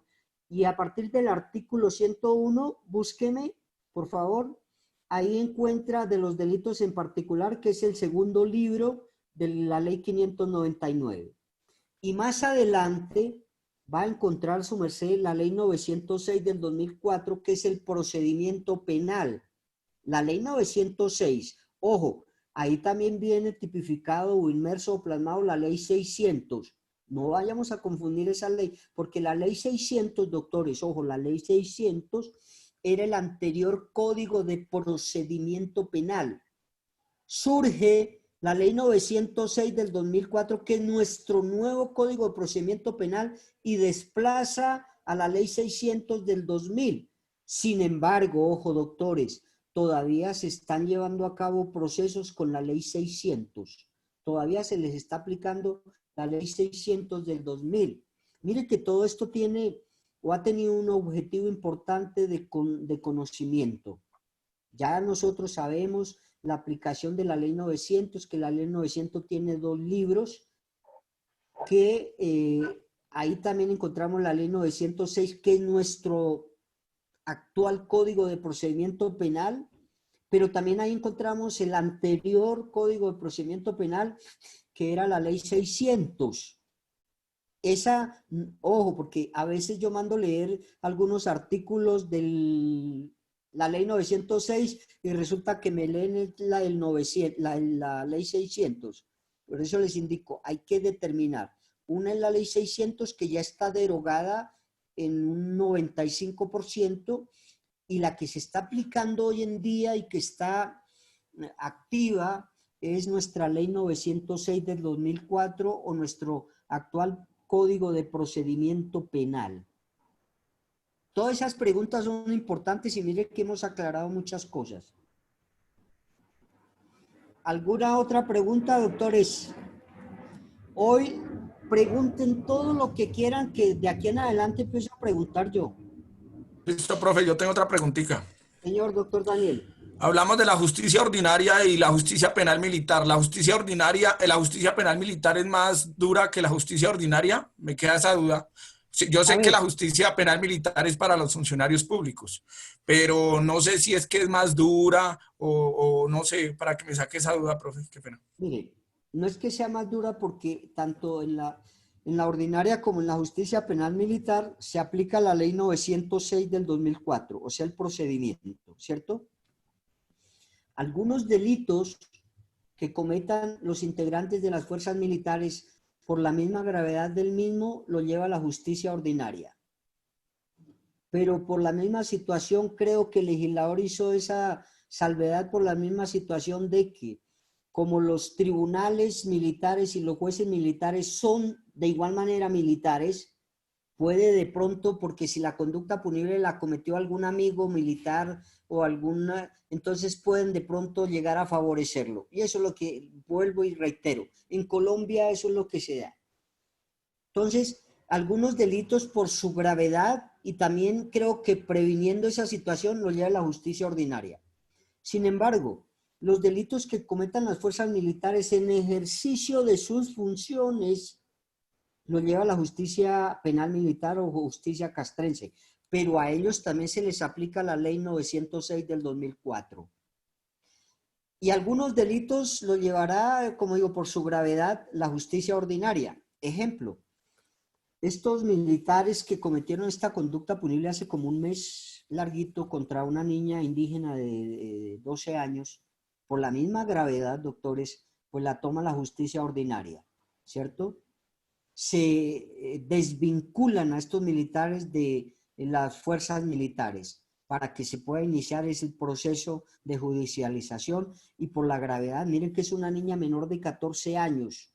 Los delitos que se cometan contra los menores de edad, las personas responsables no tendrán ningún beneficio, dice la ley 1098 del 2006, que es el actual Código de Infancia y Adolescencia. Y entonces, por la gravedad misma, lo va a llevar la justicia ordinaria. Pero, doctor Daniel, se aplica la misma norma. Como se va a aplicar la ley 906, se aplicará lo mismo todo como está tipificado en la norma. Se harán las mismas audiencias ante los dos jueces, ante juez de control de garantía y ante juez de conocimiento. Y se aplicará la norma 906 como sea, pero se tendrá en cuenta el delito, porque el delito sí está tipificado en la norma penal militar, a unos delitos que cometen los funcionarios de allá. Por ejemplo, creo que el delito de centinela, pero creo que ese ya está abolido, ya no se está tipificado ahí, pero hay otros delitos que cometen los militares y los castigará si el delito se comete en función de su trabajo. Cuando no estén en ejercicio de sus funciones, por ejemplo, un permiso que tengan y del viernes al día martes a las 6 de la mañana, no están en función, no están en su trabajo, tienen ese permiso. Si cometen una conducta punible, directamente los irá a juzgar la justicia ordinaria. Ya, doctor Leticia, yo duré en Leticia 8 meses, 9 meses llevando unos casos contra la Aerocivil de Leticia y iba no onerosa, sino como se llama, gratuitamente a defender a algunos militares allá. Hay un batallón muy grande, inmenso, porque les daban permiso a algunas personas un fin de semana, pasaban a Tabatinga, que es una ciudad del Brasil, y ingerían alcohol, licor y toda esa situación. No se presentaban el día martes, se presentaban por allá hasta el jueves, estaban inmersos en una conducta punible y veníamos a defender a esas personas ahí al batallón militar, porque eran situaciones muy leves, no eran tan graves, simplemente no hicieron la presentación el día que era, cometen un acto de indisciplina, creo, dentro de las fuerzas militares, y íbamos nosotros a defender esa situación. Pero hubo un caso en el cual una persona de ellas cometió un homicidio en un bar de Leticia, ya eso es jurisdicción del territorio nacional. Se inició el proceso y la justicia ordinaria lo empezó a llevar a cabo, este homicidio que se llevó a cabo ahí en los juzgados de Leticia. Recuerden que Leticia es capital de departamento y ahí encuentra usted toda la cantidad de juzgados civiles, municipales, laborales, penales, toda esa situación, y se llevó a cabo ahí porque se cometió en una situación que no estaba en función de su servicio, pero fue un delito grave, un homicidio, y se llevó a cabo por la justicia ordinaria. Esa es como la gran diferencia que hay entre estas dos jurisdicciones. Bueno, doctor Daniel. Listo, doctor. Lo que pasa es... Natalia, tranquila. ¿Su merced es Nata o Natalia? Natalie. ¿Cómo? Natalie. Natalie. Ah, bueno, doctora Natalie. Lo que pasa es que es de otro tema, entonces no quiero cortar a Ani, me da pena. No, dale, tranquila, dale. Bueno, ya. su merced nos explicó la clasificación de los verbos rectores. Listo. Cuando encontramos los verbos rectores compuestos conjuntivos, su merced nos podría ayudar con un ejemplo, porfa, porque dice que tiene por fundamento la realización de una conducta punible mediante la concurrencia de varias acciones. Sería el verbo rector. Listo. Bueno, perfecto, doctora Natalie. Ojo. Los verbos rectores conjuntivos se necesitan que se den dos conductas y ambas sean punibles. Y con este ejemplo creo que voy a quedar claro con ello. Yo creo que les indicaba, y eso le sucedió a nuestro anterior alcalde. Solo que como tiene el poder político y era alcalde, pues nadie inició la indagación e investigación, porque creo que él presentó algunos diplomas mediante los cuales nunca hizo el estudio de ello. Simplemente fue y los consiguió y los presentó. Pero como es una autoridad pública y tiene un poder económico, político y social, pues nadie hace nada de esa situación. Los verbos rectores conjuntivos es que se dan dos conductas punibles. Una, y creo que ese ejemplo lo coloqué, a una persona para obtener un cargo requieren que tenga el título de bachiller. Y es urgente. Esta persona no cuenta con este requisito. Se acerca a un colegio de barrio, cualquier colegio, no sé, y le propone al rector o a la secretaria o al vicerrector que por favor necesita un diploma y que certifique que esta persona terminó su bachillerato en ese colegio por una cantidad de dinero, 500, 1 millón de pesos. Bueno, X, el dinero no interesa acá. Solamente, bueno, el colegio acepta y les pide un diploma. Miren que se está cometiendo una conducta punible, falsedad en documento, que es privado o público. Público. ¿Por qué es público, doctor Javier? Es privado en el momento que como tal él lo tenga en su sala, en su habitación, pero en el momento de que es público en el momento como tal de que él hace uso de él, ¿cierto? Para recibir ese cargo. Doctor. ¿Por el uso como funcionario público? ¿O? Dice que es un documento público cuando les pida un funcionario público o cuando la institución sea pública o algo. Bueno, tenemos que mirar cuándo es público y cuándo es privado más adelantico, pero permítame porque ya se nos va a acabar el tiempo. Entonces, doctora, le entregan o les piden ese diploma de bachiller mediante dádivas o dinero que pasó para que se les pidiera, lo apuntan en todos los libros del colegio XX, pero desde el primer momento sabemos, se conoce que es una actividad o una conducta ilícita porque es falsedad en documento público en este evento. Se cometió la primera conducta punible, falsedad en documento. Mientras no lo use, doctora, y lo tenga ahí y el colegio o alguien no se dé cuenta de ello, pues no habrá ningún problema porque lo tiene, como dijo el doctor Javier, lo cuelga ya para decir que soy bachiller y como hacemos todos nosotros, colgamos nuestros diplomas ahí porque no podemos colocarlos en otro lado. Pero se colocan únicamente los que se han obtenido legalmente, ¿no? Estos que se obtuvo como ese diploma, da hasta pena colocarlo ahí, doctoras, eso no lo hagamos. Yo lo colocaría, pero mirando hacia la pared donde dice que Edgar González es bachiller. Bien, esa primera conducta. Dice que mediante la realización de otras conductas, la segunda conducta sería, doctora, y se tipificaría ahí sí el delito, como esta persona lo necesitaba para adquirir un cargo, ¿cierto? Un puesto de trabajo, una situación, no lo tenía, ya hizo la primer maniobra fraudulenta. Lo lleva a la empresa donde lo requieren como bachiller. Lo usa, ahí está el usar. Lo entregó. Pero miren que ahora mediante los sistemas, doctores, nosotros podemos averiguar todo lo que esté relacionado con nuestra persona. Inician a averiguan el colegio, averiguan todo, en qué año salió y por alguna otra situación se dan cuenta que ese señor nunca estudió allá. Porque llamaron y la que contestó fue la secretaria y ella no ha hecho negociación ni nada y le preguntaron por el señor Pedrito Pérez que fue, obtuvo su diploma de bachiller en el año 2015. Y ella dice, no, acá no aparece ningún Pedrito Pérez, no nada de esa situación. Acá nunca se graduó ese señor, nunca estudió acá. Se comete la segunda conducta punible que es usarlo. Usó algo que no es cierto, usó un diploma que no lo obtuvo legalmente, que lo obtuvo fraudulentamente. Por eso se llama conjuntivos, porque confluyen varias conductas punibles, ¿cierto? Yo les colocaba el ejemplo de un cheque, más que todo se dan en los títulos valores, creo que ustedes ya vieron títulos valores.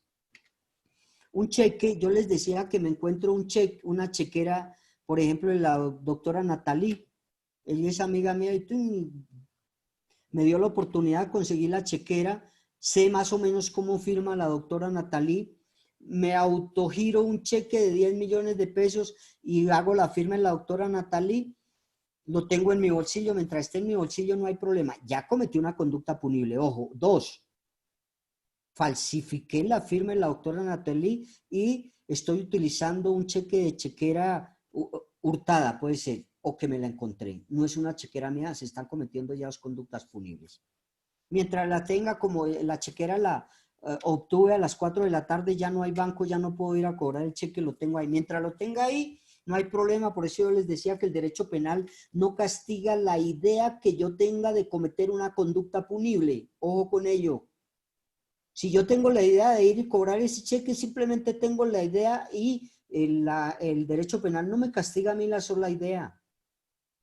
Hasta que no se materialice el hecho o el resultado. Si yo tengo la idea de quitarle la vida a mi vecino, mientras tenga la idea, eso es lo que vamos a ver más adelante en los dispositivos amplificadores del tipo, mientras tenga la idea, es solamente la idea que tengo y no me va a castigar. Si tengo la idea de acceder carnalmente a la vecina porque está muy bonita, simplemente tengo la idea y el Código Penal no me irá a castigar. Pero si ya asesino al vecino, si accedo a la vecina sin consentimiento, se tipificó, se dio el resultado y se tipifica el delito.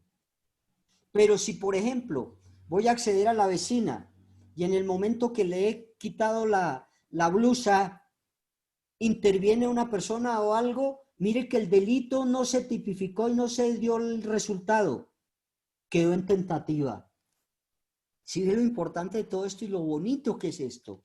Y entonces le decía, doctora Natalie, tengo el cheque ahí de su chequera, usted no se ha dado cuenta que se le extravió su chequera. La tengo yo, que soy su amigo supuestamente, porque un amigo no hace eso. En la noche digo, no, sí, mañana voy a cobrar ese cheque. Me arriesgo. A las 9 de la mañana abren el banco y voy al banco y le digo al cajero, muy buenos días, vengo a hacer efectivo esta obligación, este cheque que me giraron, lo entrego. Como es una cantidad bastante grande, 10 millones de pesos, pues inician la investigación, llaman a la doctora Natalia y dice, doctora Natalia, acá el señor Edgar González está cobrando un cheque que usted le giró el día de ayer por la cantidad de 10 millones de pesos. De una vez usted, uy, ¿cómo así? Va y busca el chequera, no, no está. Entonces usted le dice al banco, no, por favor no paguen ese cheque porque mi chequera se me perdió el día de ayer. Entonces le dicen, un momento, señor Edgar González, vamos a contar su dinero. Mientras tanto llaman a las autoridades competentes, llega la policía y ¡pum!, me aprenden. Ahí hay verbos rectores compuestos conjuntivos, confluyen los dos, se unen las dos conductas punibles y se tipifica el delito. Si no cobro el cheque ni nada y tiro la chequera a la basura o llamo a la doctora Natalie y se le entrego, miren que no hay ninguna conducta punible. Ya cuando se usa, en este caso, cuando se usa, se está cometiendo la conducta punible y por eso concurren esas dos conductas punibles. ¿De acuerdo, doctora? Ojo, doctora, esto se da en algunos delitos, por ejemplo, en títulos, valores, en algunos documentos, la firma de alguna escritura, en algunos delitos, no en todos, ¿cierto? Y esos son los verbos compuestos conjuntivos de que nos habla nuestra ley. Discúlpeme, profe. No sé si entendí bien, entonces la diferencia entre compuestos alternativos y compuestos conjuntos es que en el compuesto alternativo hay varios verbos dentro de un solo delito y en el alternativo hay varios delitos dentro de una sola conducta. Sí, confluyen varias conductas punibles en el conjuntivo. Mientras no se dé, por ejemplo, la segunda en este caso, no pasa nada, pero se tiene que usar. Por ejemplo, en los documentos, cuando se falsifican, pues si alguien se da cuenta de que se falsifiquen, esa es una conducta punible. Pero si esa falsificación se tiene para usarlos, para obtener algo, cuando se usen, entonces se estaría tipificando la conducta punible y acá se irían a haber varios concursos de conductas punibles heterogéneas. En el primer caso, habría falsedad en documento, ya sea público o privado, y en el segundo, el hecho de usar para poder adquirir un provecho, ¿cierto? En los conjuntivos. Y en los alternativos es que el tipo penal tiene muchísimos verbos que se irá a imputarle cargos a la persona que haya incurrido o haya vulnerado uno, si hay 10 verbos, pero la persona únicamente incurrió en uno, pues se le imputarán cargos por ese solo y no por todos. Si incurrió en 4, pues entonces en los 4 y en los demás que no incurrió en eso. Por ejemplo, fabricación, tráfico y expendio de estupefacientes. Resulta que la persona únicamente fabrica. No lo irán a imputar cargos por comercialización ni el otro verbo rector que dije. Simplemente por el cual haya cometido la conducta punible. Si esa persona fabricó y comercializa, pues entonces le irán a imputar cargos por fabricar y por comercializar. Por los demás no le irán a imputar cargos. Es decir, a la persona se irá a sancionar o a imputarle cargos por el delito que haya cometido dentro de ese tipo penal y sobre el verbo rector que esté descansando en ese tipo penal. ¿Bien? De acuerdo, sí. ¿Algo más, doctores? La última dudita, profe. Qué pena. Nos quedan todavía 25 minutos. No, 10. Ah, sí, profe. Un ejemplo de, profe, ¿usted me puede colaborar con un ejemplo de apología del delito? Estoy averiguando. Doctores, eso ya hace referencia al libro segundo, porque primero hay genocidio y apología del genocidio. Entonces dejémoslo y mañana, aunque no es del tema, pero mañana, porque ya nos quedan 10 minutos, no es del tema, pero mañana con mucho gusto le explico qué es el genocidio y qué es la apología del genocidio. Genocidio y apología de genocidio. El genocidio es cuando, bueno, se le quita la vida a un grupo que esté legalmente constituido. El grupo, por ejemplo, que está legalmente reconocido y constituido y registrado, el grupo de las personas del, ¿cómo es? LGTBI, bueno, ese grupo. Eso, entonces si se le destruye total o parcialmente o se le quita la vida total o parcialmente a un integrante de ese grupo que esté legalmente, pues se denomina genocidio y ya vamos después a mirar la apología del genocidio el día de mañana. Bueno, para tener claridad sobre el genocidio, de pronto puedan leer sobre los hutus. Léame el artículo 101, doctora Zulma, pues y otra persona que me lea el artículo 102. Yo tengo hasta las 10:30 u 11 porque inicio la otra clase a las 10:30. Doctora Zulma, me regala a su merced y otra persona, búsqueme el artículo 102 del Código Penal, libro segundo de los delitos. 101, perdón, doctor, artículo 101 del Código Penal. Ah, no, sí, 101. De los delitos en particular. Dale, doctor. Artículo 101 del genocidio. El genocidio...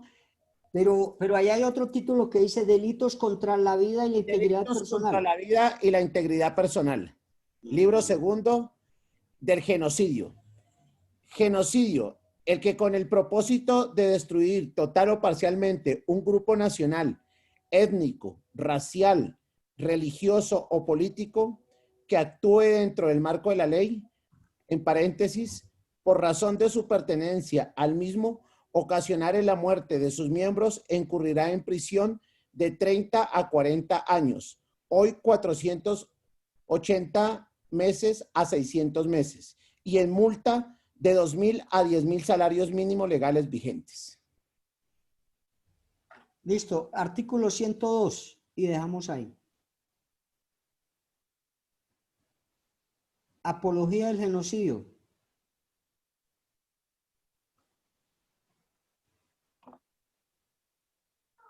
Apología del genocidio. El que por cualquier medio difunda ideas o doctrinas que propicien, promuevan el genocidio o el antisemitismo o de alguna forma lo justifiquen o pretendan la rehabilitación de regímenes o instituciones que amparen prácticas generadoras de las mismas, incurrirá en prisión de 96 a 180 meses, multa de 666.66 a 1.500 salarios mínimos legales mensuales vigentes, e inhabilitación para el ejercicio de derechos y funciones públicas de 80 a 180 meses. Este sí que tiene una estructura especial. ¿Qué entiende por la apología del genocidio, doctores? ¿Esa es la misma persona que realice materialmente el delito o es la persona que induzca a que lo cometan? Prácticamente, doctor, como yo lo veo, es la que induzca. Es la que difunda las ideas. Que le dé ideas, que induzca a otra persona para que esa otra persona o personas cometan los delitos o materialicen los delitos en ese grupo. Exacto. Esa es la apología, esa persona que le induce.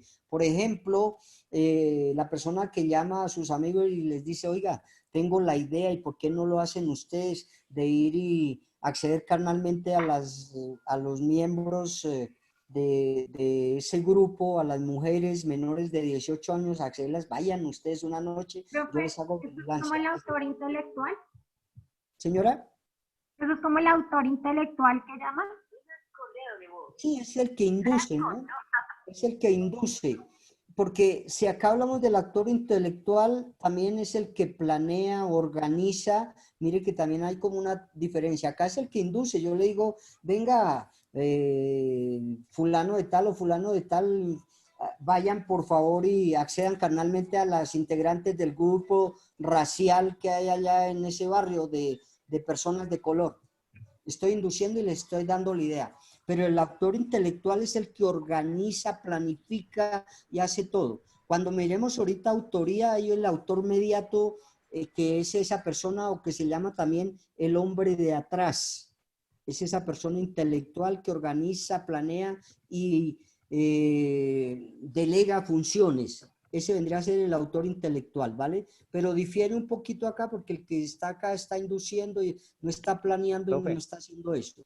Y también allá en ese autor intelectual se llama el hombre de atrás o el hombre del escritorio. Cuidado con ese hombre de atrás, por favor. Esa apología, profe, se ve mucho, esa apología se ve, por ejemplo, en redes sociales, ahorita con todo esto de las redes sociales, personas que salen a alegrarse cuando se cometen crímenes como contra comunidades protegidas, con comunidades individualizadas, se pueden judicializar por esa apología del genocidio. Perfecto, se puede decir que por ese mismo medio se puede estar cometiendo esa apología del genocidio. Entonces miren que va a ser como, y cuando miremos nosotros el autor y miremos autoría mediata, pues nos vamos a dar cuenta que difiere un poquito, aunque no en mucha diferencia con esta apología del genocidio. Por eso les indico que entre uno y otro delito a veces hay un hilo muy delgado que no alcanzamos a dilucidar o que no alcanzamos a darnos cuenta y podemos estar cometiendo errores. Por eso tenemos que estar muy seguros y hacer el estudio preciso de todo. Debemos ser muy cuidadosos. Por eso hay que leer mucho, doctores. Siempre les doy un consejo. Cuando vayan a hacer un parcial, nunca lean por la noche. Si ustedes se trasnochan hasta las 12, 1 de la mañana, no aprenden nada. Porque su cuerpo está cansado, su mente está cansada, su intelecto está cansado. El ruido de carros de todos es grandísimo. Levántense a las 3 de la mañana, inicien a leer, que a las 3 de la mañana su cuerpo está descansada, su mente está descansada, no hay ruido por ahí cuando más el de los pajaritos y aprende uno muchísimo. Hagan ese ejercicio. A mí me lo enseñó un docente de Tunja cuando estudiaba filosofía y me dijo eso y desde allá vengo leyendo 3 de la mañana, por eso les digo, desde las 3 de la mañana hasta las 9 de la noche me pueden conseguir para cualquier pregunta, inquietud, problema que tengan, proceso, lo llevamos, lo que sea. Y hagan ese ejercicio, lean en la mañana y verán la cantidad de cosas que aprenden ustedes. Hagan ese ejercicio. Yo sé que es duro porque el frío y toda esa situación. Tampoco lo hagan en la cama, porque empiezan a leer y nuevamente quedan dormidos ahí y tiran el libro al otro lado, se les cae de la cama. Levántense, vayan a su sitio de estudio, de trabajo, su comedor, donde sea, y háganlo y verán lo que aprenden ustedes en este momento. Yo leo de 3 a 5, a 6, a 7, o ahorita hasta 7:30 casi que inicio con ustedes, y no importa lo que sea, cualquier cosa que lean. Así no sea derecho, sino alguna otra materia lean, que eso es fundamental e importante. Doctores, muchas gracias por permitirme estar con ustedes. No se alcanzó a llamar lista, hay 38 personas. Mucho cuidado con las fallas, porque en eso soy muy, muy estricto, como en todo, doctores, ojo con ello. Con el 20% se pierde la materia. Entonces, doctores, muchas gracias por todo. Doctor, muchas gracias por todo. Gracias, doctor. Hasta luego, profe. Gracias, doctor. Gracias, doctor. Hasta luego. Con él habla, señor